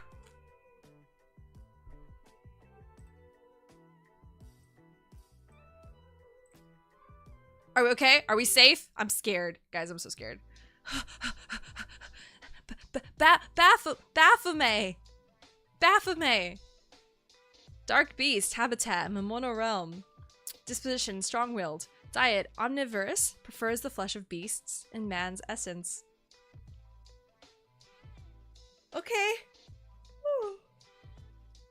Dark beasts, possessing tremendous power that lurk in Mamono realms. Their outward appearance is that of a little girl, but out of all the monsters, they possess the most physical power. Well, yeah, because it's like the devil. They are a race that serves as the leaders of the pagan cult known as the Sabbath, commanding a countless number of witches. It is also said that one of them is the supreme leader of the Mamono Lord's army. They are feared by humans and monsters alike. The Sabbath they lead has the following creeds. Know the depravity and charm of little girls, and give into pleasure like a monster. In order to spread this doctrine and increase the number of adherents, they tempt women with promises of great magical power and eternal youth. If seduced by the temptation, a woman's body will then be thoroughly inoculated in devilish pleasure at the hands of her and the witches. By being granted a portion of the Baphomet's Mamono mana, they are changed into witches, the servants of the Baphomet. Other races who join the faith have their bodies changed into those of little girls through the Baphomet's power as well. After that, they will never grow any older. Also, periodically, their subordinates, the witches and their familiars, will have a black mass, where they have a feast of pleasure to reconfirm the Sabbath's doctrine. Okay, I'm scared of this image. Can I scroll without you freaking me out? I just saw the word vagina. Okay. Okay, there we go. Most of them live in the Mamono realm, so they are hardly ever seen in human realms, but on rare occasions they are also seen at places outside the Mamono realms. If you ever meet one of them, never assume that you can defeat her. With average abilities, one would be hopelessly outmatched. Any attack would backfire, would only lead to being violated and getting baptized into the Sabbath. Was the bicorn at least? Yeah, bicorn's on here. Bicorn, oh yeah. Bicorn is like, it's one of the tabs, don't worry. Whew, okay. Jesus.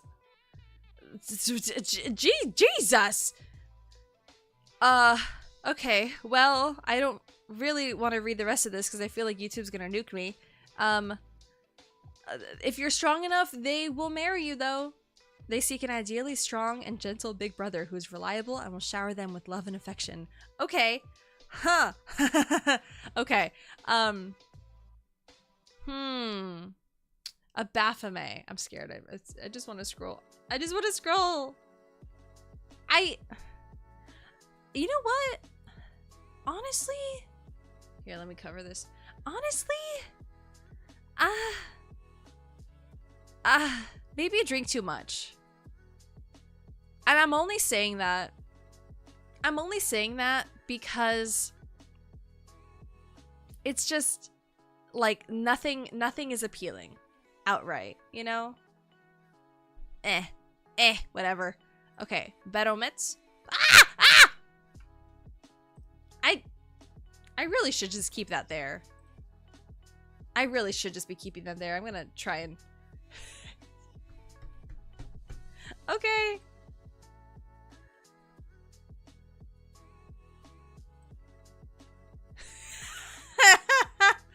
God damn! That's so graphic! That's so graphic! Okay. Barometz. It's a type of aldraune habitat, mountainous regions, wastelands, disposition, gentle, lustful, diet, nutrients from the soil, or men's essence. Okay. This one's also, I'm gonna skip, but not skip, I'm gonna skim, just because I'm not attracted to that. I'm looking at it right now, and I'm telling you right now, not for me. Not for me. Do you even have arms? Does it have arms?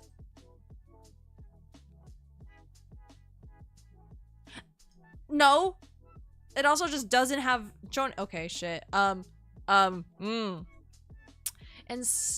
mysterious plant type monster that is said to grow fruit in the form of a sheep. Inside is a jelly-like flesh of the fruit that is a sheep beast man covered in fluffy cotton wool.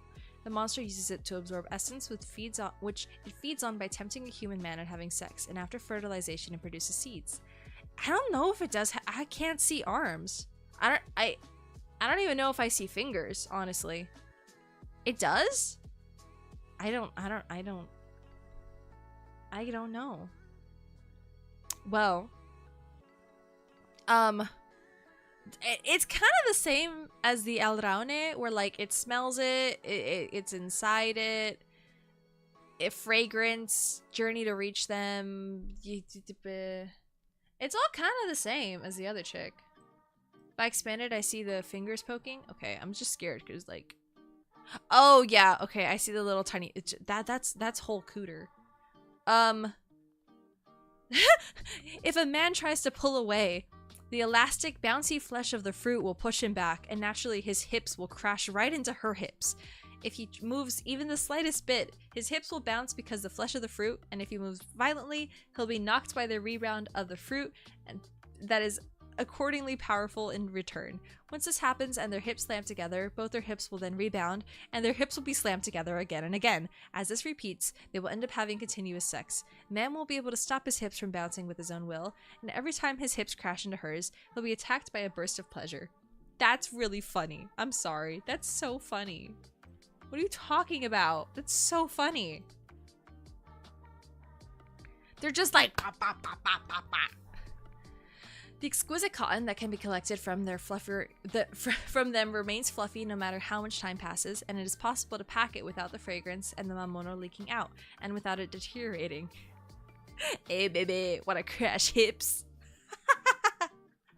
Oh my god. The fruit surrounding them also has an exquisitely sweet taste. Both are highly popular and in high demand, but their husbands will have unanimously claimed her body is even better. It may even just be that they're enthralled from having sex with them, but their body is always soaked in fruit juice. Their fruit juice body is also... Ew, she's sticky! She's sticky! I think she tastes good, but she's sticky. Their husbands enjoy more than just intercourse, as many become engrossed in licking and slurping all over every inch of their body, as well as sucking their lips and intertwining tongues in order to sip the fruit juice that accumulates inside their mouth. There's unanimous agreement about how delicious they are, but since licking their body and kissing them is often something they strictly only permit their husbands to do, tasting their body is a privilege reserved for their husbands. Okay, well, if they taste really good... Shit. Cute, I guess. Cute, I guess. I don't know, that feels too high, but they're not, like, bad. They're cute, I guess. I mean, this is exactly how it should be. The bell... Oh, I'm sorry. The little bell curve. We're working on it. We're working on it. Oh, fuck yeah. Hold on. Stop! Oh my god. One day I'll learn. One day I'll learn. One day I'll learn.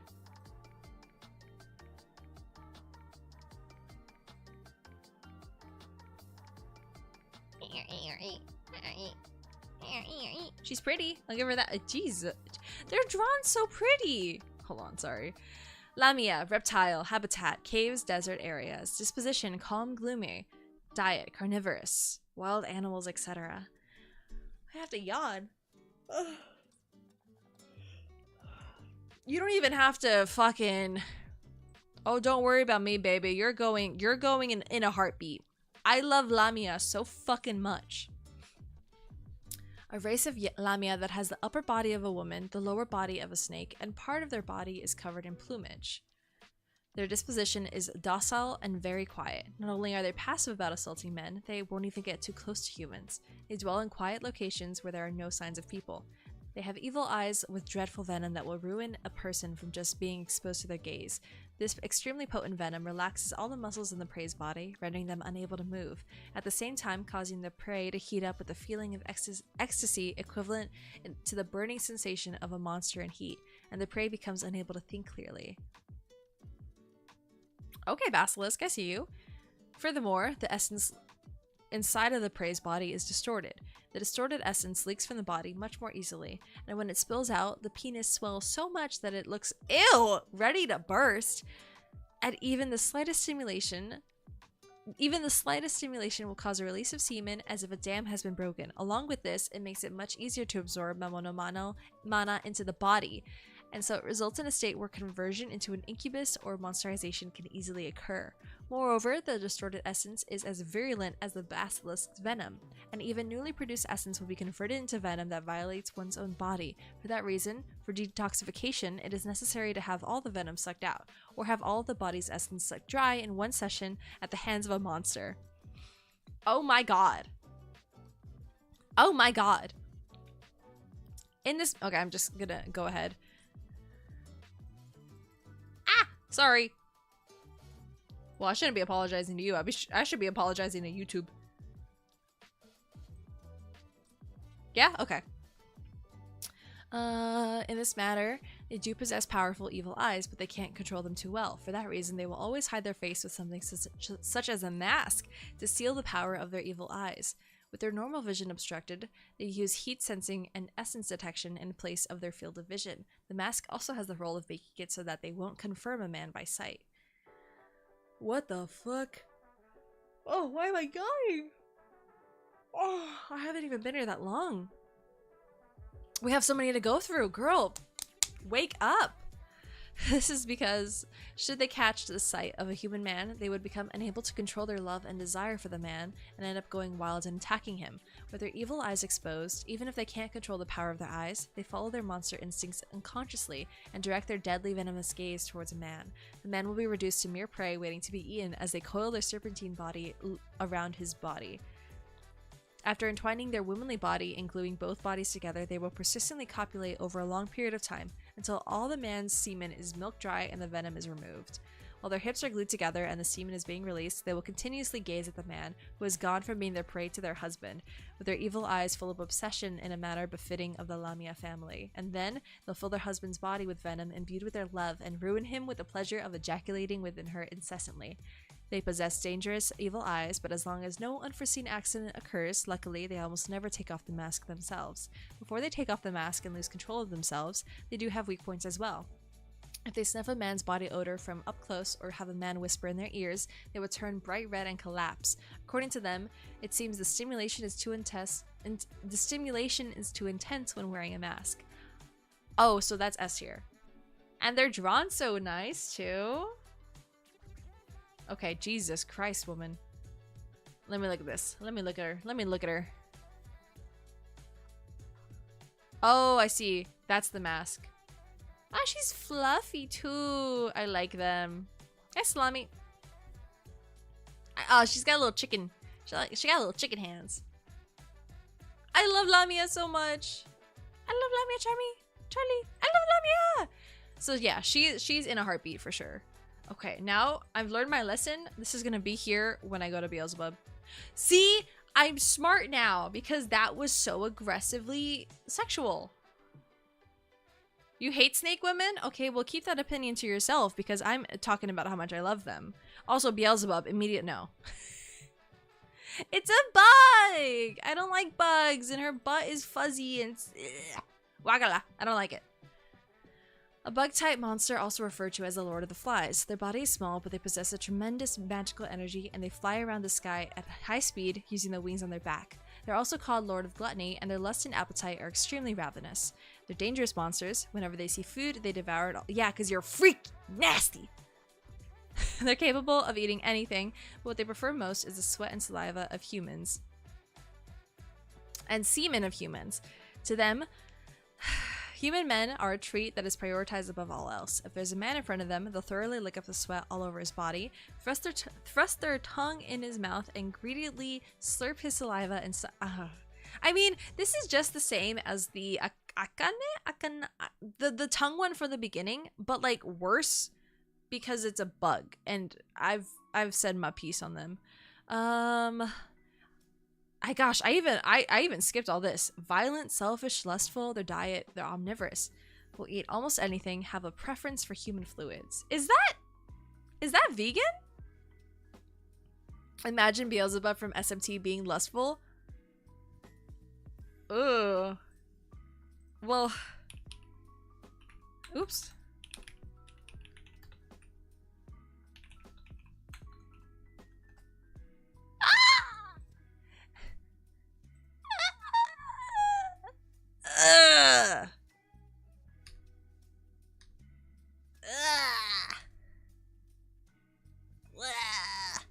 This is what, okay. This is what you see when you go too far on Pixiv. Okay? This is what you get. And that's how I know it's time to stop and put my phone away. What's the Persona 5 one look like? Oh, the same? Okay. I don't know why I thought the design would be different. Ugh. Wakala. Wakala. Okay. Yeah, I mean, I don't know. It's the same, but it's worse because it's a bug. And their hands are weird. Their feet yeah. They're drawn to the scent of food scraps and the odor of human. Oh, and I bet she still likes to hang around excrement in the. Yeah. Okay. No fly. No fly. No fly for me. You eat the bug. Aw. Do not eat the bug. Is this safe? We're safe! Yay! We're safe! Oh, frog. I see. Is there a frog person? That'd be kind of funny. I love her! I love her! Families, the bicorn, centaur, beastman, habitat, monorealms, or the forests. Disposition, gentle, devoted, lustful. A variant of the unicorn that has an alluring black coat and 2 horns. When a unicorn has sex with a non-virgin or her husband has sex with someone else, the man carries that woman's mana. So when she gets infused with another woman's mana alongside her husband's essence... Whoa, wait. So much... This is math. When a unicorn has sex with a non-virgin or her husband has sex with someone else, the man carries that woman's mana. So then she gets infused with the other woman's mana alongside her husband's essence when he pours it into her. Due to this, the mana of the unicorn, which had been kept pure, becomes mixed with another woman's mana and gets corrupted, changing into the Mamono mana of a bicorn. And then the unicorn ends up changing into a bicorn. They have the same gentle position and graceful behavior as the unicorns, however, their true nature is exceedingly lascivious, and these monsters are regarded as a symbol of impurity, celebrating a lustful, hedonistic existence. Yes.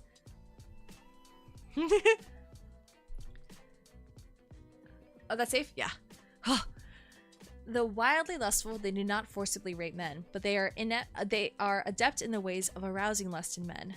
Men they go after will be unable to resist their sweet temptation and will eventually have sex with them when seduced. Exactly the opposite of the monogamous unicorn, it's in their nature to prefer a polygamous harem arrangement where their husband has many monsters as wives. As far as they're concerned, their husband becomes a more lustful, hedonistic existence by having sex with many monsters. Also, letting many women know the taste of their beloved husband in a harem arrangement brings them more joy than anything else. She's a biological cuck? I guess she is. Additionally, their husband's essence, which gets mixed and corrupted with the mana of various monsters, becomes like a cocktail, and it is said to be their favorite treat. Normally, the mana monster pours into the husbands asserts that they belong to them, and functions to repel the interests of other monsters. The bicorn's mana is different. The scent of the essence of a man infused with it ends up becoming thicker and stronger. Thus, since it becomes extremely attractive and delicious looking to other monsters, it has the opposite effect. Okay, you're just saying the same thing over and over again. Go ahead, honey. Tell him how many women you fuck daily. Even should their husband be resistant toward the idea of a harem, they'll lure him into it by sprouting the seeds and fanning his desire for other women. Additionally, every time a new monster joins the harem, the bicorn's mana grows relatively thinner, so there's a limit on the number of people the harem can have, but it's also easy to have a small-scale harem of about 5 or 6 people. Holy shit, peak. Holy shit, peak. Can I get with you, ma'am? Can I be with you? Peak, peak, peak, peak, peak, peak. Yeah, yeah, yeah, yeah. That's S tier in a heartbeat. 5 or 6 is a hassle? Yeah. Peak. Okay. My preemptive sensor. We're fine. Oh my god, yay, we're fine. She just has egg. Oh my god, I love her. She's like a little goth girl. She's like a little rocker. Wait, this is just... I know there's Kenkus later, but like, walk with me, walk with me. Oh, you know what? If I already had this same realization last time... Wait. No. This one? No, that's a new outfit. Wait, there he is. Oh, boo-hoo. If you won't show me a full body, I'll kill myself. Let me see. Show the full body. No, that's the SG. The CG, I mean.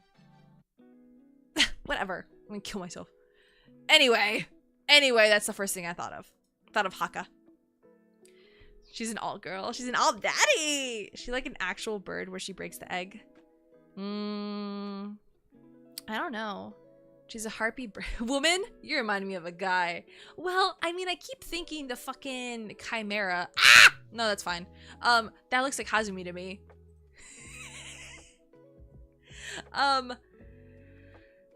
Harpy, birdman, habitat, grasslands, mountainous areas. Disposition, ferocious. Diet, omnivorous, fruits and wild animals. I'm gonna skim through this one because it's just like bird. They copulate. They lose ferocity when it's breeding season. When breeding season visits, their mind and body are dominated by the uterine urge to seek a male and get pregnant. Get pregnant. And the sense of pleasure and fulfillment that they experience during copulation is amplified by leaps and bounds to the point that they can no longer maintain their composure while enjoying it as they usually do. They'll start fawning on the male in pursuit of the joy of the female and beg for intercourse. Black harpies have a strong sense of camaraderie, but on the other hand, they're exceedingly wary of those who aren't friends. They threaten those who approach their nests in an intimidating manner. And if one of the friends is harmed, a flock of black harpies will rush the foreign enemy all at once. They treat their mates and children with great care, and if someone were to harm their precious family, at that very moment, they would be making an enemy against all of the black harpies. If looks could kill, then the sharp looks would be coming from their countless pairs of shining eyes. Oh, okay. Well, this is cute. They're cute. They're cutesies. I'm gonna hit them with cute, I guess. Nothing about them is inherently like, yeah, let me in on that. But they're fun. I like them. Okay, next we have the Aoni. That is safe for work. Let's go. They're fine. They're purple. Family type, ogre, demi-human. Habitat, caves, mountainous regions, Zipangu region. Disposition, strong-willed and calm. Diet, omnivorous, prefers meat and sake. Glasses. Who's your optometrist, girl? Who's your optometrist out there?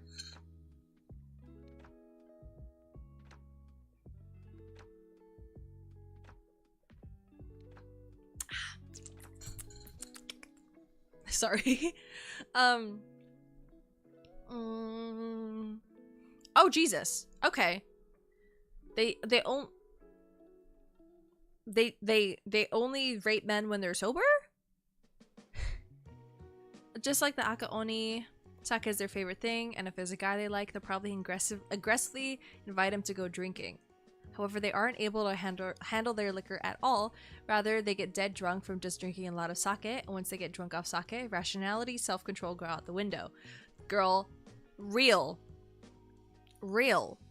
Their faces turn bright red, and upon revealing the lewd drunk inside of themselves, they become so lustful and ferocious that even the Akaoni pales in comparison. The true nature as monsters is revealed through sake, and the traces of their ordinary intellectual personality can no longer be— oh my gosh, she's in Actually. She's in Actually. Okay. They completely transform into lecherous perverts who seek pleasure and essence, thinking about nothing but sex with human men. Naturally, whenever they're drinking, if there's a human man nearby, they'll assault and rape him right away, so they can enjoy the oh. Wait, now I'm confused. Whatever. What's even more troubling is despite the fact that they get drunk easily, they still have a high level of maximum alcohol tolerance appropriate for an oni. She's blaming it on the sake? Oh no. You're imagining the RPG maker Ao Oni as a hot monster girl? Oh. Oh no. Oh. Ugh. Wait, now we gotta— sorry, just keep fucking opening this.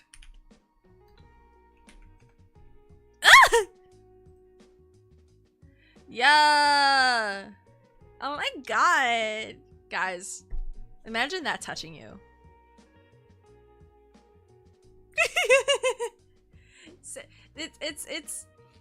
It's the same.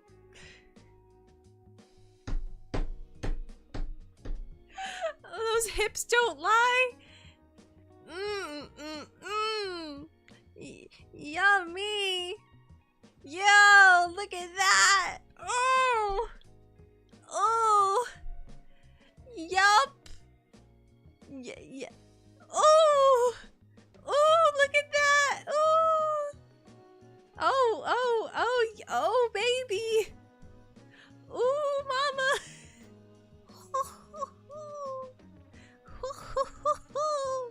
Yeah. Yeah. Wow. Wow. Wow. Okay, that's enough. That's enough. Anyway, she's cute. They have sex, she drinks, she parties. She's cute, I guess. She's cute, I guess. I'm not like— or maybe, no, actually, I'm gonna put her in oh yeah, baby. Not that glasses do anything for me, but it's more of like, she looks good. She looks good. Yeah. Anyway, you guys are right. She's— yeah. I like her. I do. Okay. Bubble slime.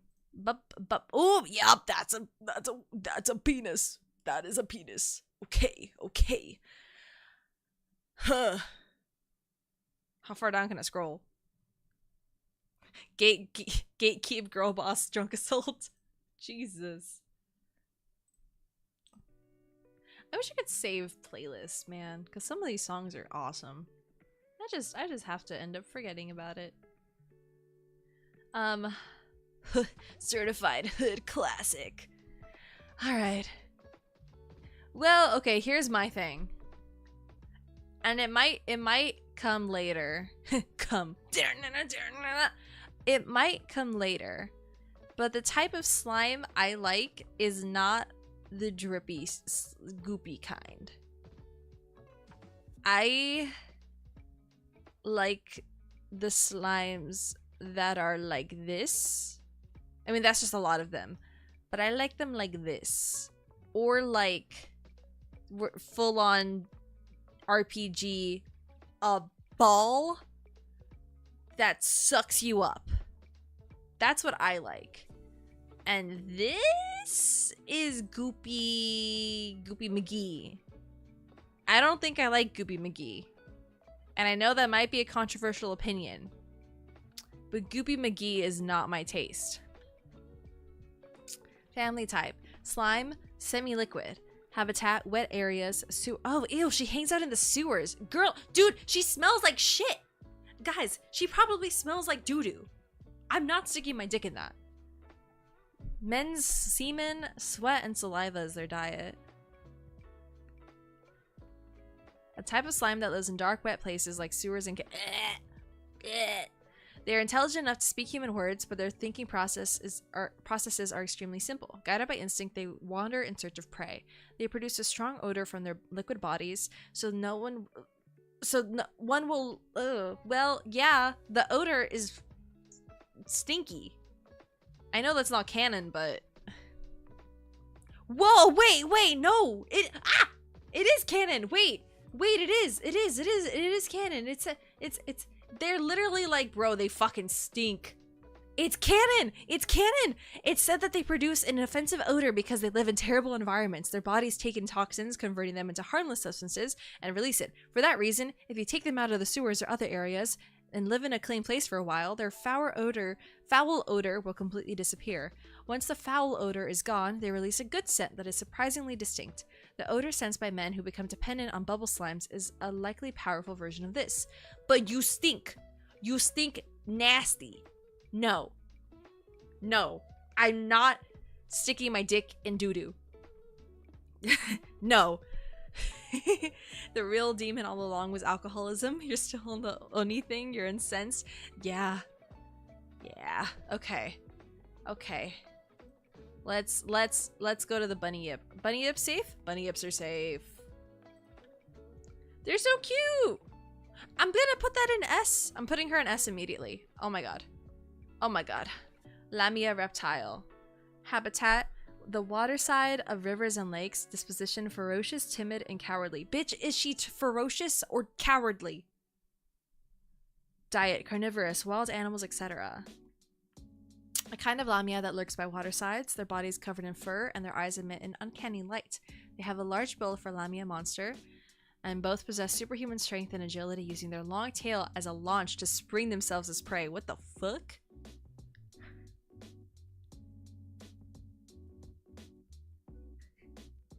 Lightweight demon can't survive a Jägermeister. Just sodomize someone. Yeah, Salami's right.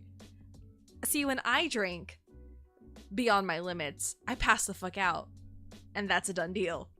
I go, okay, I'm done, and then I go in bed and I knock the fuck out, and then I wake up and I sometimes have a hangover. I say sometimes I have a hangover. If it's wine, I'm okay. Bestial nature dwelling within them is deeply powerful, extremely powerful, and since their reproductive urges are ferocious, they are feared as a race that aggressively attacks men.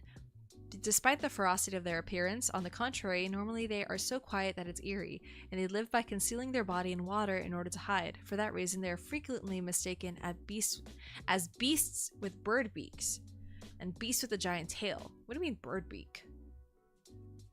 What are you talking about? Oh, that's how they hide. Oh. Okay, I get it. Well, they're soft. They feel extraordinarily good to hug. When they've succumbed to their bestial nature, sex with them is like being mercilessly wrung dry of mana by a monster that seizes hold of its prey. Violently ferocious. After losing it, they probably won't feel any resistance to their own state. However, when not in that state, even when coiled around their husband, embracing him, they also appear to blush out of embarrassment for what they have done, like an innocent young woman. And even when having sex, they'll move their hips in a timid manner while paying close attention. Paying close attention. I'm trying to play with her, you know what I mean? to signs from their husband. Yet just like how when prey is taken into the giant maw of a monster lined with sharp fangs, where the slightest little nibble will inflict fatal wounds, even when they barely shake their hips, regardless of the attention of the bunny imp herself, violent pleasure will be induced in the penis being snapped up, and the man will be led to ejaculation as if being greedily devoured. So she's based, is what I'm hearing. God, I wish I had a penis. It must be a nightmare to live in a monster world as a man. I mean, I think the only time you're winning is with the like scary one. This one's really scary because the man is the big spider one. That one sucked. But bunny yips, yeah, bunny yips are poggers for sure. S tier. I definitely can't show that. Beast man. Can I scroll? Is that safe? Can I scroll? Can I scroll? Is that okay? Am I safe? Beast man, human settlements, cat kingdom. They're selfish and they prefer meat.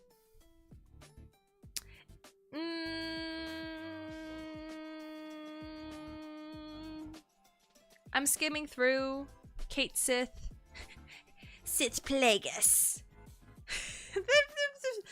Okay, sorry. Now I'm thinking of this guy and I'm thinking of this bitch in Star Wars as a Sith Lord, and I need to stop. They rub against their man, their pet, they purr. They become pregnant.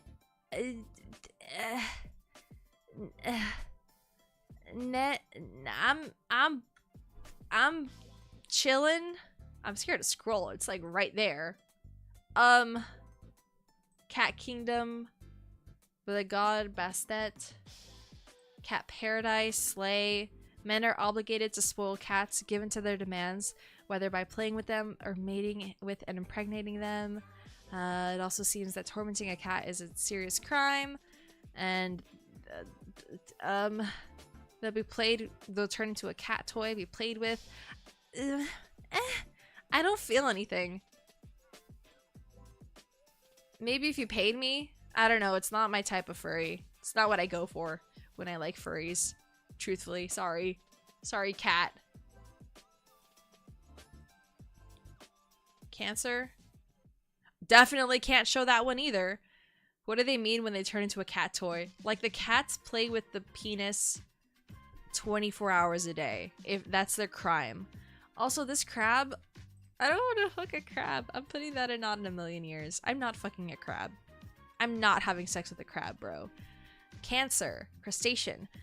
Habitat near water, such as oceans, seashores, and rivers. Disposition. Meek, devoted, poor at expressing emotions. Diet. Carnivorous. Small fish, shellfish, etc. Honestly, these furries aren't good. They're not chill. I know I made fun of toon furries, like, the other day. But... this furry is like the weird middle ground. I don't know. I don't like it. The crab lebs, crab leb. Yep. Hi, Adrian. What are you talking about? Okay. Anyway, they find a human man that strikes their fancy. They seeking sex, they use their claws to seize him and draw him near the bosom where the alluring upper body waits. Bubbles containing mana will be released from the mouth of the lower shell, enveloping the body of the man seized. They have a peculiar habit of using these bubbles with the intention of washing a man's body. They're cleaning him? They said he's nasty icky. The behavior is done to rub their own mana into a man's body. Aside from that, they also hate it when scents or tastes of an other than the man's get mixed in during sex. So said they do it to cleanly remove excessive filth, odors, and other mana from the man's body. For that reason, they're especially careful about the penis so that it'll have the pure taste of a man. And in some cases, they're so diligent and thorough that they often cause the man to ejaculate repeatedly in the middle of washing. Do you think they change their butt? Adrian, oh, okay, well, I don't,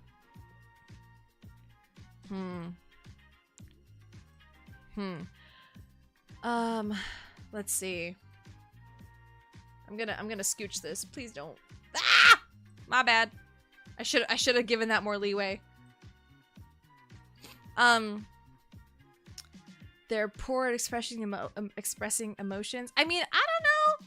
I don't feel anything. It's freaking me out. I saw a video today of like crabs don't scare me normally, but I saw someone holding a crab and it was just different enough from like a cutesy little crab that it freaked me the fuck out.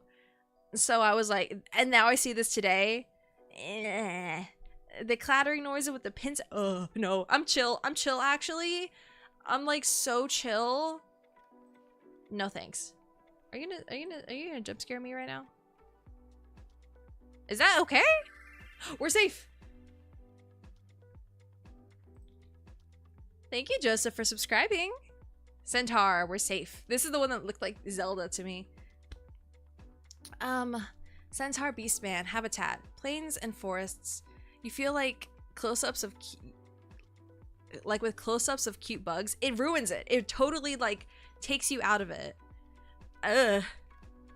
Crabs are so basic and early in the evolutionary lines that they genuinely can't think or have emotions. I guess that makes sense. But like, crabs taste great and they're cute from like the top, but the way it was this video of like a crab in a hotel and the way the guy was like grabbing it and just the angle of it was no longer, oh, that's a really cute crab on a rock. It was like, that's a fucking creature. Like, ew. It scared me. So that wasn't great. But wait, carnivores, they eat any kind of animal? I thought you were a fucking horse. What do you mean you eat any type of animal? You're a horse. Are horses omnivorous?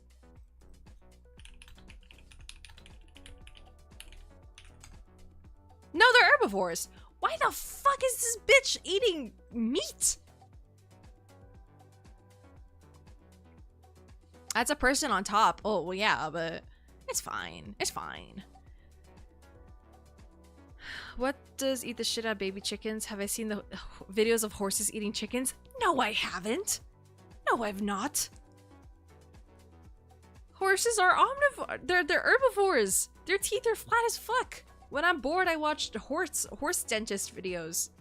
Cause that's, guys, if you're ever fucking bored, watch horse dentist videos. It's crazy. They drill into the side of the face. They drill into the side of the face, and then like they have to tap the. They are not obligate herbivores. What the fuck? What are you guys saying to me? What do you mean they'll eat anything? What the fuck? What the hell? That's so scary. Just stands for horse archers. And Santos in Greek mythology are hedonistic nightmare rapists that will killing your corpse while fucking it. Oh, okay. Okay. I see. Hippos are supposed to be herbivores, and yet hippos eat crocodiles? There's a video of a deer eating a rabbit. What the fuck is happening? Why is my life a lie? Why is my life a lie? Why do you guys know about all these videos where these herbivore animals are eating meat? I came off of Live Leak and apparently y'all were over here like, nah, man, Mother Nature's the real villain. What the fuck? Horses are evil.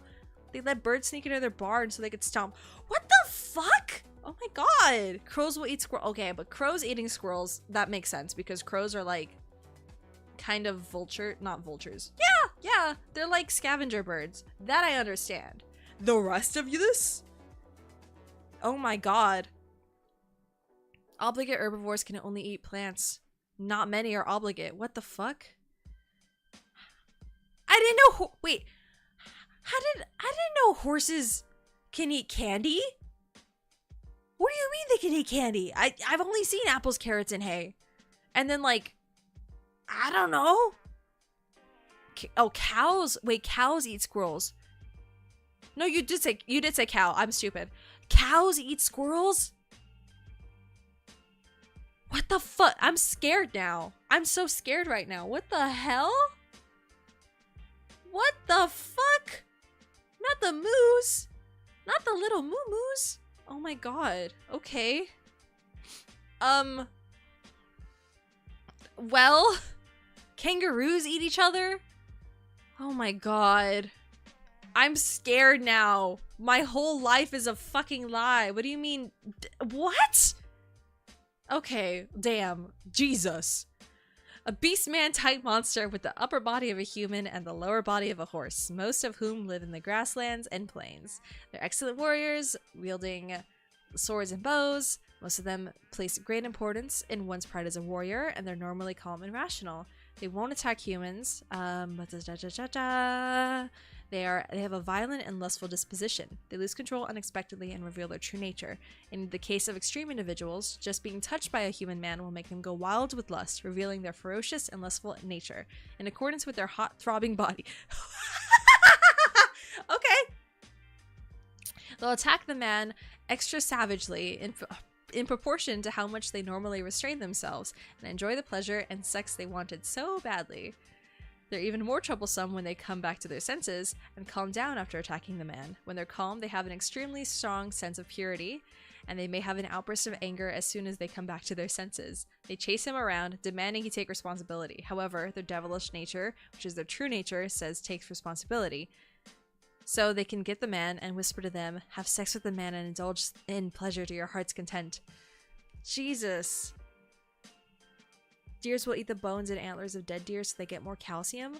Oh my god. I knew about when they drop their horns because I saw Beastars, but I didn't know they eat each other's horns or antlers. The Fudacock, Jesus Christ. 2 feet? Oh, it's fucked up. They hate men riding on their back, and they only make an exception for the man they acknowledge as their husband. If he requests it, they'll reluctantly let him ride, but since their body will be glued to the man's body during this, their body will get very hot and they'll go wild with lust. What the fuck do you mean it gets glued? What are you talking about?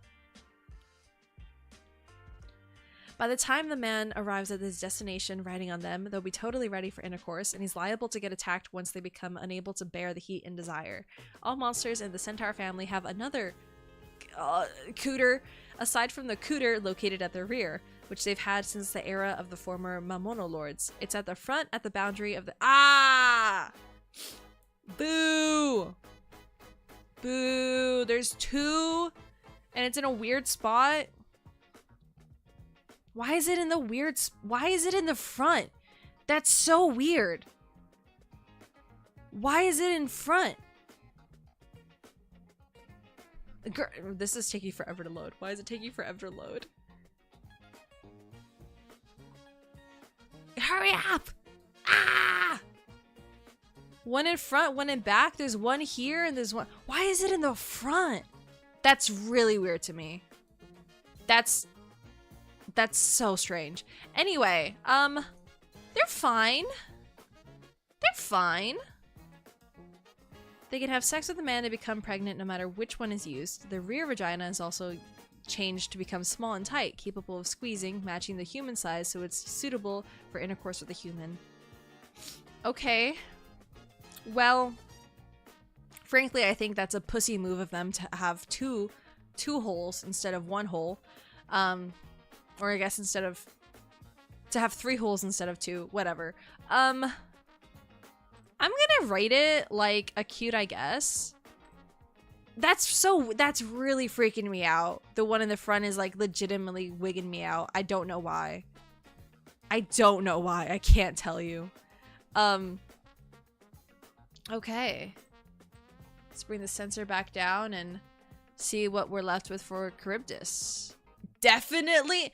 I guess I can. I don't want to. Guys, I'm so scared of Charybdis. I'm so scared of showing that. What the fuck?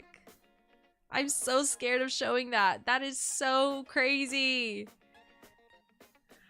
Oh my god. Oh my god. You must be who Hermes mentioned. A monster here to block my way. I'd like to hurry up and end this. So if you don't got much to say, oh, bring it on. The first word I saw is nesting hole. They live in the ocean. They're timid and lustful. They eat anything they can.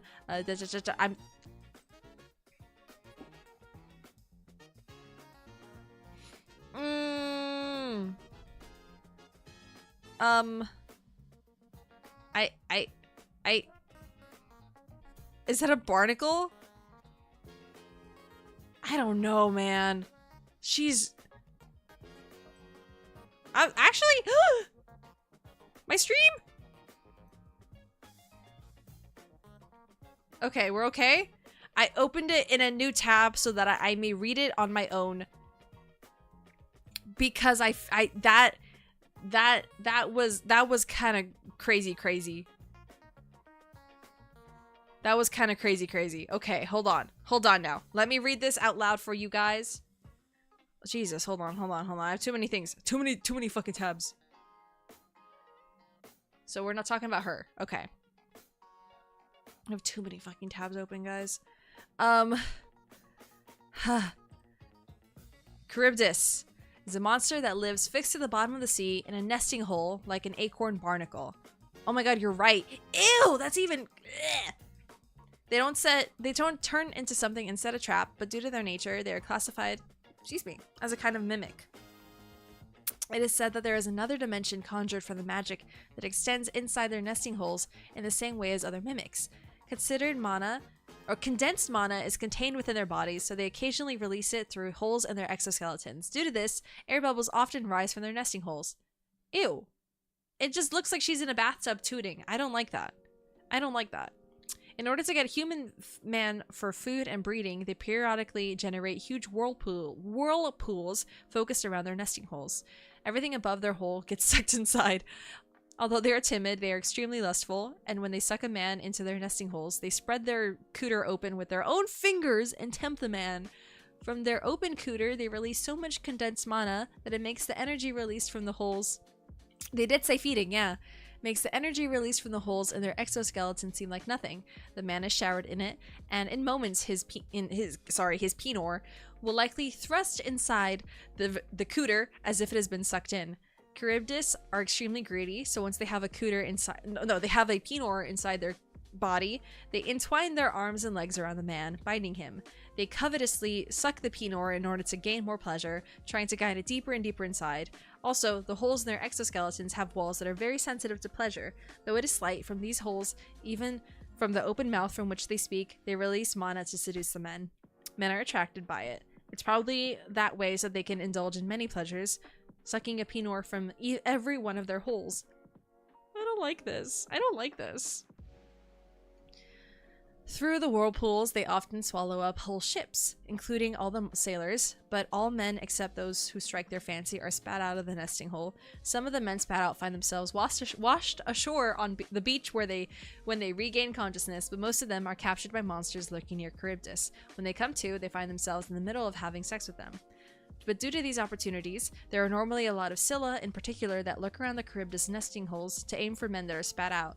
Many of the tales told involving Charybdis also involve Scylla, because they're sisters. Being timid themselves, they can't say it strongly, but because Scylla often drag all the men while the ships are stopped by whirlpools, it seems Charybdis don't think very highly of the Scylla.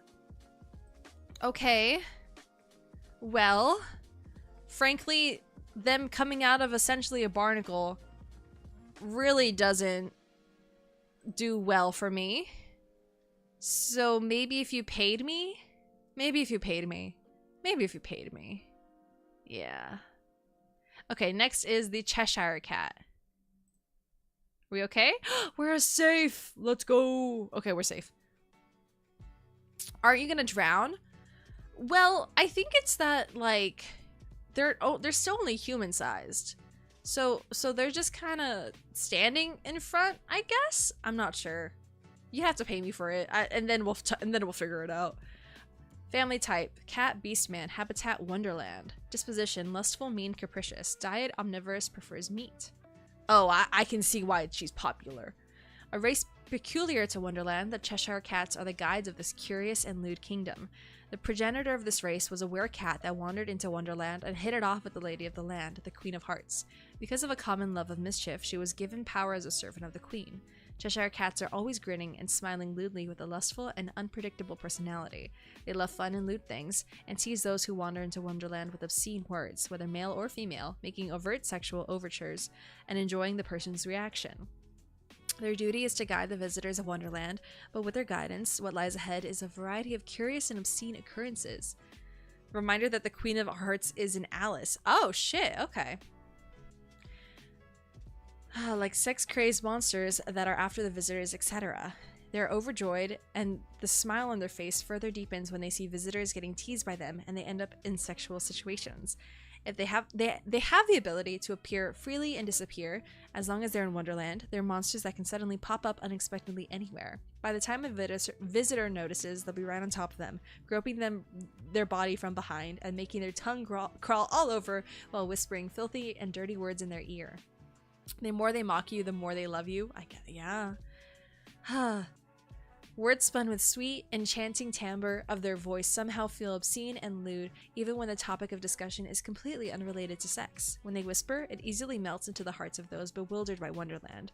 While being shown the lewd spectacles of Wonderland, visitors will be tempted with words such as, "You want to join in and get off like that? You're filthy, aren't you?" And even if they had no such intentions, their body will grow hot and seek pleasure. Their thoughts will be consumed by lust and envy toward the spectacle before their eyes. Then, just as the Cheshire Cat said, "I want to have sex, I want to become a monster and get off like that," will become true inside the visitor. And then, while continuing their tour, the visitor's values and common sense will all be stained in the color of Wonderland. By the time they change into an incubus or monster, they will have totally become a resident of Wonderland. Furthermore, Cheshire Cats are usually just guides, mostly devoting themselves to observing visitors. However, in the event that they take a liking to a man, they may aggressively interfere in order to make the man their own husband. They'll enjoy sex with the man during obscene occurrences and gradually stain him completely in the lewd color of their preference. What the fuck does that mean? What do you mean they stain him? What does that mean? Furthermore, Cheshire Cats are usually just guides. Oh, no, I already read that. I was so taken aback. What do you mean stain him in the lewd color? After obtaining a husband, they become even more lascivious. Life with these happily smiling girls is full of pleasure and absent of boredom and agony in spite of their teasing. Also, sometimes they become playful with men and exhibit cat-like behavior, which is different from how they normally are, but they only show this side of themselves to their husband. That's really cute. That's really cute. Wait, S tier. I'm S tiering that. I loved him. In a heartbeat, bro. Oh my god. Okay. Pause that. Chimera. Chimera, is that freaky? I'm okay with that. She gaslights you into marrying her? I guess. Ah, I love the Chimera. They look great. You're gonna play Phasma with some friends? Enjoy it? Aw. Have fun. Don't get too scared. I know I would get too scared. Have a good one.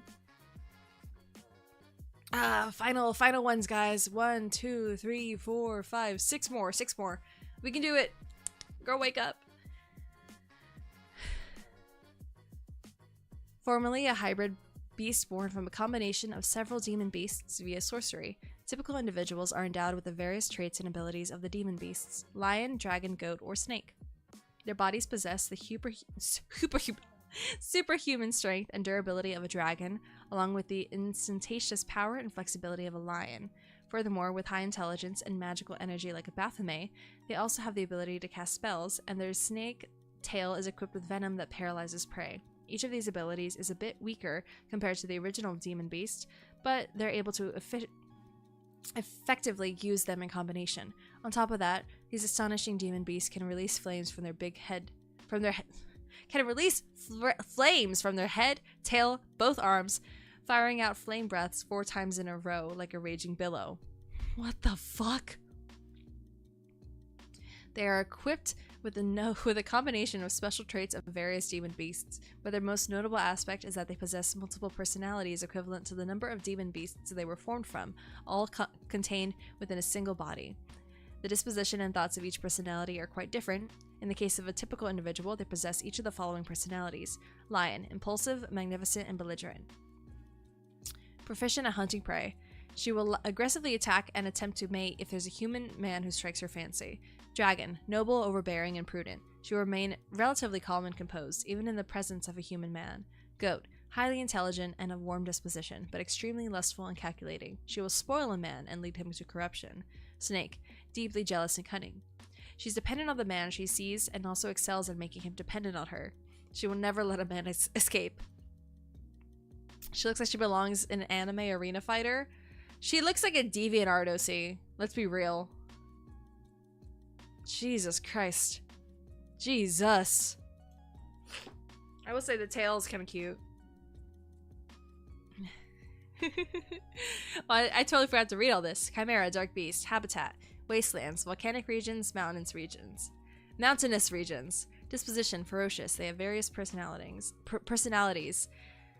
Diet, omnivorous, wild animals, fruits and vegetables, men's essence. Okay. Either way.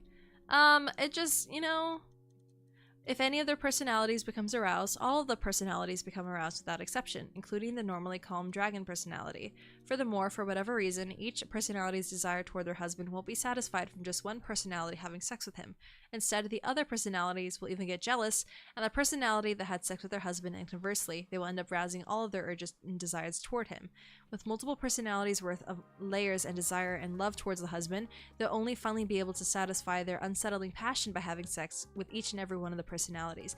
This is very poorly translated, but I know what they're saying. Essentially, if you have sex with one, all of them need their turn. So she's fine. She's cute. I like her. I'm gonna give her an oh yeah baby. I'm gonna give her when he sneeze.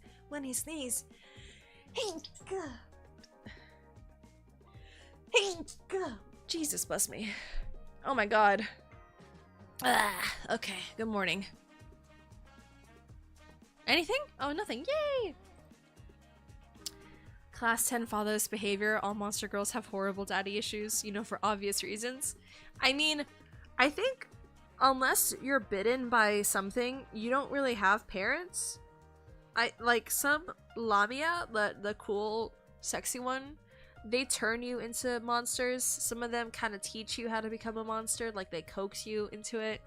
But otherwise, a lot of these are just kind of like, well, you know what? No, I will say they mention mating a lot, and mating with the goal of pregnancy, like seeds with the plant ones, and pregnancy with the horse and the cat. But for the most part, I've just like, what a sentence, by the way. Pregnancy with the horse and the cat. Sorry. For the most part, it's just like, I don't know. Whatever. They can also have kids normally. At least the biological ones can. Yeah, like, there's still pregnancy. It's just funny how they only really mention it when it's the non-human creatures, because I guess people are wondering about it. Or, you know, less humanoid ones. Okay, Chochin Obake. Family type. Tsukumogami, magic material. Habitat, Zipangu region. Disposition, devoted, calm. Diet, men's essence. All the kids are female due to mishap with a spell. Ah. Ugh, okay. They're a type of monster, also known as artificial spirits, that are items used by humans, which sprung to life and started moving around. They are born from the fusion of mana and either the feelings of gratitude that dwell in an item. Oh my god, it's Gachiakuta. It's Gachiakuta. Feelings of gratitude that dwell in an item which was treated with care and used for a long time, or the negative feelings of an item that was treated carelessly and thrown away. As their name suggests, Chochin Obake literally means paper lantern monster. They're the artificial spirits that is a living paper lantern. Flames that light everything around them burn within their bodies. Since they are originally a tool, they desire to be used by human men more than anything. Jesus Christ. You completed another pixel art? Okay. I'll look at it after this one for sure. Of course, they can still be used to eliminate the darkness, which was their original purpose. More than that, however, what gives them the greatest pleasure is having men freely use their female body, which they obtained upon becoming monsters. Another thing, their flames are fueled by the essence of human men, so in any case, they need to have sex with a man. Chochin Obake are born from negative feelings that have an extremely monstrous nature. They appear together with a faint light before men, walking the roads at night without a light. Since they're so obsessed with being used, in order to make a man use them, they'll attack and try to rape him. Once they've had sex with a man, they'll recognize that man as being their owner and return to his home as his property. Then, night after night, they'll rape the man and have him use them, illuminating the darkness of the night with their flames. Additionally, there are also those who visit the man who treated them carelessly and keep raping the hell out of him again and again until he decides to use him of his own free will in order to instill the man with the knowledge of the goodness of their body. On the other hand, the chochin obake that are born from the feelings of gratitude go all out in displaying their devotion as a tool and serve their owner. To them, to keep being used by a man forever is their greatest joy. Night after night, they beg the man to use them and make him a prisoner of their body. The flame inside their body is normally small and faint. In proportion to this, their disposition grows more docile, and the sex also becomes more gentle. However, during sex, as essence, which serves as fuel, I'm sorry, I'm just so taken aback, is poured inside their bodies, their flames grow more intense and increase in brightness. The more this happens, the more aroused they become. Also, the kind of lust one expects from a monster becomes conspicuous. They start moving their hips aggressively, and the sex becomes more passionate. Also, men who are joined with them have their lower abdomen directly illuminated by their flames, causing it to become extremely hot, and their penor swells up bigger inside them. I'm making up my own words, God. Naturally, they keep thrusting hard and release large amounts of essence until dawn, continuously raising their flames and desire to become even bigger and brighter. Okay. She looks freaky, so no. I'm gonna say no to that. No thanks. I know that's a weird pull, but no, I'm chill actually. Yeah. Oh my god. Jesus. Lady, you can't just show that. Jesus. EJ, be nice to me. I've already said that I'm sick. That's surely playing into the fact that I can't fucking read right now. Also, I've mentioned that it's tiring, and I've been in front of a screen for a long time. The word consent does not exist for that even. No, it really doesn't. I'm just gonna like very gently scroll.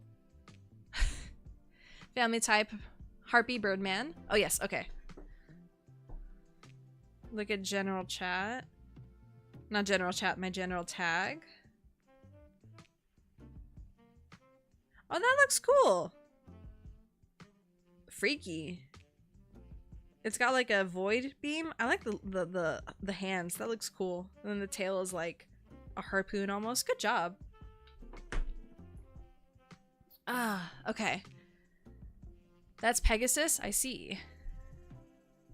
Ah. Let's see. Harpy, Birdman, Habitat, Mountains, Caves. Disposition, timid. Diet, omnivorous. Fruits, grains, insects, small animals. It's just a chicken. Jesus Christ. Harpies. Nearly all of the races in the small... Fuck. Oh my god. Nearly all of the races in the harpy family have small bodies, but these monsters are especially small even for one of them. They have wings, but they're too small even for their size, so they can't fly through the sky. However, they instead have powerful legs and can scamper across the ground swiftly.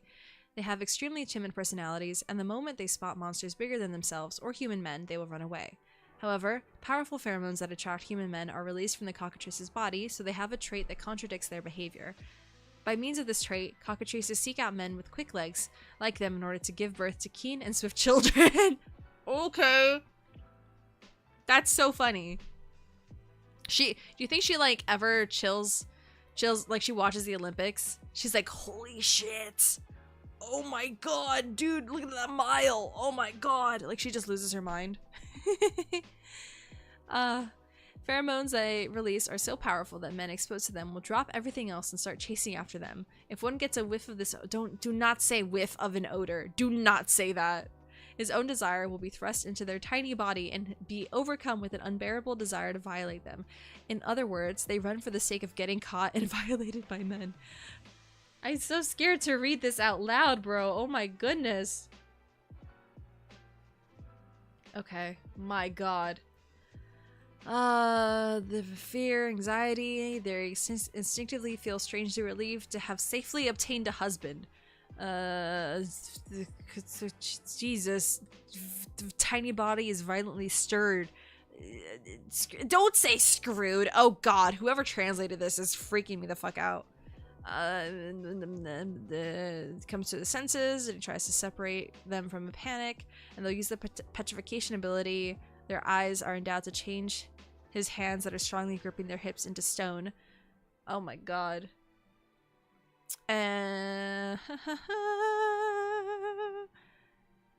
Jesus Christ.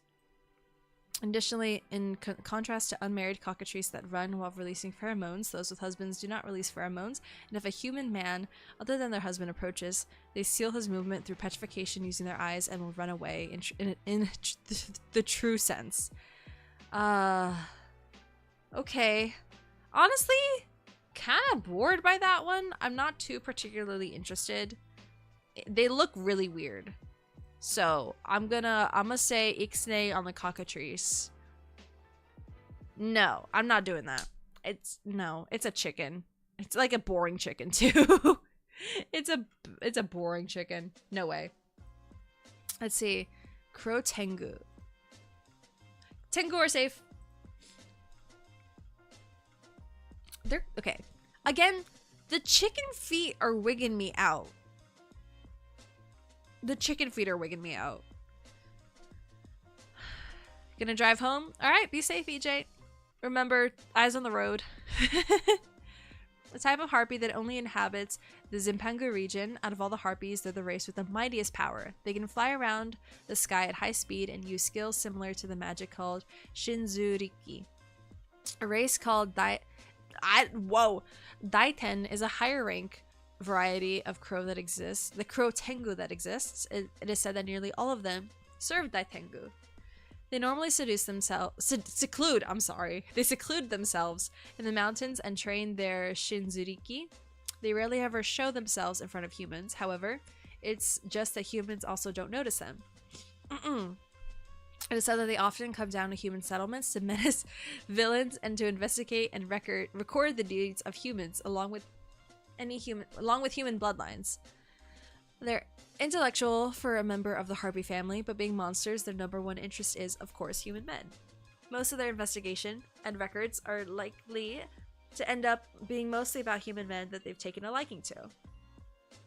Just like other family members of the harpy family, they have a mating season, and when the time comes, they descend to human settlements and take away human men. On this occasion, they use the contents of the previously mentioned investigations of humans to prudently select the man they are definitely going to kidnap. For that reason, the people they hate, such as villains, and those who normally speak ill of them, are much less likely to be kidnapped than good people. We can probably almost say they're safe. The kidnapped men will exchange couples vows with them in their dwelling and end up having sex with them on the spot for the sake of procreation. They're hardworking, and along with their Shinzuriki and training, they also thoroughly study the ways of pleasing men. Oh goodness, excuse me.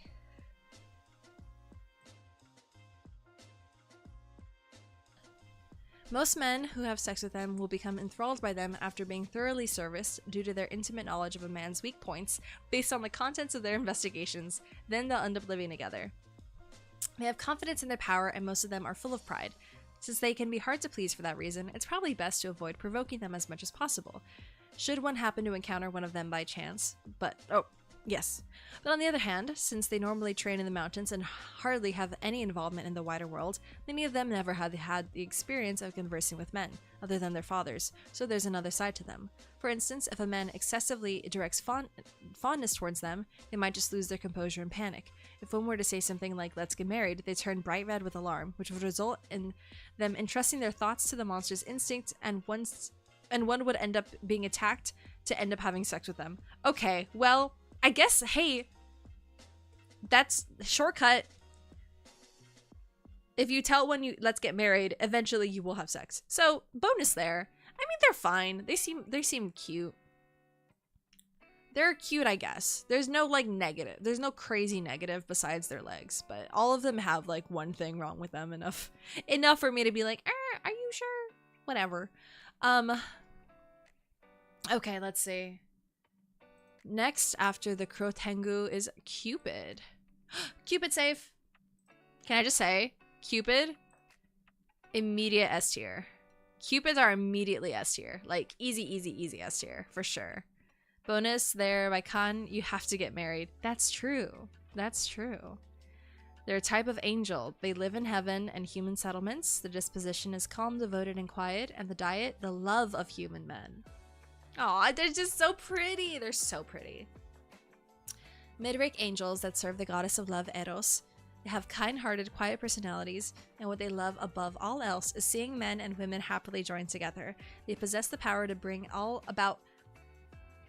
They possess the power to bring about an immortal love that never fades between those lovers who should be joined in the name of the goddess. The golden arrows of love have the power to make those who are shot swell up with love. It even brings sentiment that a person who was still unaware of to the surface. Faint love becomes deep love, and people themselves are made to realize how much they love their partners. If shot with the arrows, even a couple dishonest about their feelings are unable to be joined by chance encounters will immediately develop a sweet atmosphere. Unable to conceal their love for each other, they will start to express it through words and skin contact. On the other hand, the black arrows of lead cause the love of those who are shot up to dry. Shot up? My bad. For those who are shot to dry up, they will be overcome with a deep feeling of loss and start to strongly desire love from another person. Even those who are dull and unaware of love, and those who are too haughty and prideful to love another, will notice the love directed toward them. The importance of love will hit them like a ton of bricks, and they won't be able to help but acknowledge it. These two kinds of arrows are used to compel people to become lovers, but occasionally, instead of just binding humans together, they also bind humans and monsters. The love that swells up due to these arrows also induces the kind of passionate love to exchange pleasure with one's beloved and produce children. Monsters are specialized for causing men to experience such passionate love. They are beings of lustful passion that attempt to fill men with pleasure using their own bodies. Due to this, men, being men, will naturally experience a huge increase in lust toward monsters when shot with an arrow of love. Such men will awaken to the Whoa, wait. Sorry, that just made me fucking laugh. Hold on. Hold on. I need to take a second. Such men will awaken to the male essence within that strongly desires to mate with monsters. The man shot up by an arrow of lead will seek the boundless passionate love directed towards him by a monster and gleefully accept it. The power of love induced by them, in particular, is the greatest of any of those goddesses' servants. There are even anecdotes told of them causing gods to fall in love with humans. Due to this, they often target those who have been tragically denied love by a cruel fate and couldn't be more easily joined together by just slightly fanning the flames of love. Perhaps because of this, as a result of being struck by one of the arrows, no small number of women choose to become monsters themselves so that they may be joined with their beloved, or so it is said. They themselves are angels filled with love. Many of them fall in love while coming into contact with human men. They possess a deep love that is on par with even that of a holy, but they are not proficient in verbally expressing the enormity of their love. To express how they feel, they imbue an arrow with their own passion and fire it at a man. These arrows are similar to a love letter that can directly transmit the entirety of their love and sentiment to a man's heart. It's a special means of confession unique to them that isn't reliant on words. However, the arrows of some individuals that have great difficulty expressing their love and let it build up too much inside themselves can cause men to enter a trance-like state of ecstasy due to the man's heart being synchronized with the enormity of their sentiment, resulting in tremendous lust and arousal. Men who have gone out of control will end up sexually assaulting them. Also, they possess a tremendous amount of passionate love, perhaps because of watching many couples, including monsters, make love. Once they are joined with their husband, the atmosphere becomes sweet and they start to quietly brush their body against his. Additionally, monsterized individuals do exist among them, but expectedly, hardly any distinction is apparent. That's so cute. Arrows that make you gay. Yeah, that's kind of how I accidentally read it. They will awaken to male presence. Like, yeah. Gosh, but cupids are so perfect. I love them so much. They're so pretty. They're like so pretty. I love them. Oh my god, they're so pretty. I love cupids so much. Okay, last one.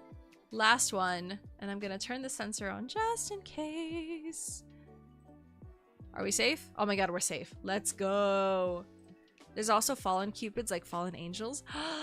Ooh, wait, where are the F's? Like that, maybe? Oh my god. I'm so excited. Ice, A, B, C, D, E. A, B, C, D, E. Wait. Oh, this is the real ant. Oh, I already know that's gonna go in not a million years. That's giant ant. G. G, H. H? How the fuck is a B, H? Oh, there's the fallen one, I bet. Right here. I'm so excited. I'm so excited. Okay. Last one. A cursed sword. Former human women. Oh, wait, sorry. The family type. Sword devil, magic material. Habitat. Ancient structures such as ruins and old castles. Disposition. Ferocious, honest, devoted. Diet, men's essence. Former human women who become entranced by cursed swords. Generations ago, these cursed swords were created by a Wiccan Mamona Lord. Wiccan? No, wicked Mamona Lord who imbued them with malice. In those days, there were fearsome weapons that would cause a human who picked up one to go mad and change into a mass murderer who would even slay his own comrades. Their nature has changed along with the transformation of the monsters. Just like the Mamono realm silver, weapons used by monsters, they inflict wounds on an opponent's essence rather than their body, and they don't kill. Instead of feeling painful, the wounds feel hot and throb, and instead of blood, the body's essence leaks out, only to be replaced by mana from the cursed sword, changing the victim into a monster. Due to the danger they once posed, they were sealed away in various places by the current Mamona Lord, but with the passage of time, the seals have weakened, and many have been unearthed by illegal diggers. At a glance, the cursed sword looks like an ordinary sword, but those who carelessly pick one up will be parasitically infested. Their body and mind gradually corrupted. By having these hosts cut people, the cursed sword sucks up the mana, growing powerful and sinister. At first, there are only minor changes to the host, such as an elevated move and increased belligerence, but little by little the sword's influence grows and the host will end up being compelled to cut humans with it whenever she sees them. The power of the ancient Mamona Lord dwelling within this cursed sword grants those who possess them inhuman strength. For example, even a mere village girl will become a formidable cursed swordsman. If she cuts a human, the pleasure of breaking free from the human fetters when monsterized will also be induced in her. She will start to direct her blade towards humans of her own free will in order to pursue in pursuit of such pleasure. Fusion with this cursed sword will progress, along with climaxing each and every time she cuts a human, causing her aggressive nature to bloom. Jesus. Eventually, she will come to regard herself as the cursed sword and the cursed sword as beings of the very same essence. Whoa! I am making up words. Eventually, she will come to regard herself and the cursed sword as being the very same existence. The desires of the cursed sword will become her own desires. A hollow smile of ecstasy will be omnipresent on their face as they cut and convert into a monster every... Holy shit, I'm so tired. Hold on. Eventually, she will come to regard herself and the cursed sword as being the very same existence. The desires of the cursed sword will become her own desires. A hollow smile of ecstasy will be omnipresent on their face as they cut and convert into a monster, every human in sight, showering in sprays of pleasure and mana. Once they themselves transform into cursed swords, they can no longer control their urges. While cutting people to obtain pleasure, each time that they do, they experience a lack of fulfillment, and even more powerful urges directed at men will gush forth. If they spot a man who strikes their fancy, they'll slash at and violate him. However, once they recognize a man as their husband and they're held in his arms, or have their head stroked by him, they become meek, entrusting their body to him in a trance, as if their usual severely furious demeanor had been a lie. That's so funny. Dyslexia? No, I think I'm just reading it too fast, and then my brain's like, oh, this is the next word, and then it's not the next word, and then I'm fucking distracted for a bit. For a monster female, the pleasure of cutting people is nothing compared to the feelings she shared with her husband, which are more pleasurable and fulfilling than anything. The husband is their scabbard. With frequent mutual touching and sex, these once empty girls become filled with passion, and their aggressive urges no longer appear. the uncontrollable urge to attack changes into an uncontrollable urge to express their love. They cuddle with their husband and fawn on him, and when they open their mouths, it's to profess their love or beg for sex. Also, since their consciousness is a cursor recognizes their husband as their owner, they're extremely devoted. Enough though, or as though to say, not only the sword sharp, aggressive nature, but the entirety of their being exists just for the husband. They're intent on eliminating their husband's enemies with a cursored body and dedicating the women's body to pleasuring their husband. However, if neglected for a long time and left unfulfilled, they will once again become unsheathed and attack in an attempt to violate their husband. However, rather than an aggressive urge, it looks more like a peevish outburst because they couldn't get their attention from their husband. Oh, that's cute. You get your urge for death in a saddle massacre pleasure since was conquered by a dick like real life. Oh, goodness. This is so funny. She looks fun. I'll give her that. She's just a little crazy. I'm scared to expand that. She's just a little crazy. Okay, well. She's a cute, I guess? Maybe? I don't know. Nothing about her is I'm like crazy into it, but she's a cute, I guess. Yeah, okay, so that's it for now. There's so many girls. And just in case I do this again and I fuck up, I'm going to take a photo of this in real life. Kill thousands of people. Yeah, but like she's cute though. So it's okay. Here we are.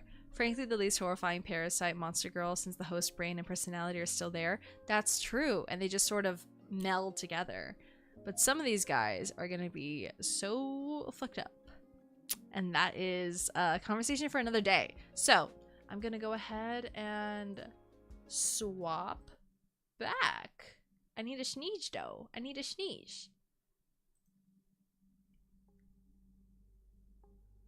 Nope. Just pain. Just pain. Nope. Just pain. Okay. Love that. Well, I'm glad you got home safe, EJ. Thank you so much for suggesting this. And I'll probably, yeah, you don't have to suggest this for November. I'll probably dedicate a day every so often to just getting through a couple more letters because that's a lot. And in reading the lore, it's a little bit more than just the visual smasher pass that I did with Buster. It's, we're taking their personalities and how they have intercourse into consideration, and that changes scores sometimes. But yes, okay. Thank you guys for being here. Oh my god. Gosh, it feels like way longer than 3 hours, honestly. Well, technically I was 20 minutes late, but that's neither here nor there. Anyway, thank you guys so much. Tomorrow we're playing Limbus. Well, honestly, yeah, I really should stream tomorrow. I might only do just a little bit, just because I'm going through it. I'm kind of struggling, but we'll be fine. I will see you guys tomorrow with Limbus, and then we'll be chill. Yeah. Anyway, I have stuff behind the scenes I need to work on. I hope you guys are having a good day. I hope that was fun for you. Yeah, I'll see you guys tomorrow. It's 7 o'clock for me. Whatever time it is for you, I hope it's been treating you well. Have a very good rest of your day. Have a good night, guys. Mwah. Bye-bye.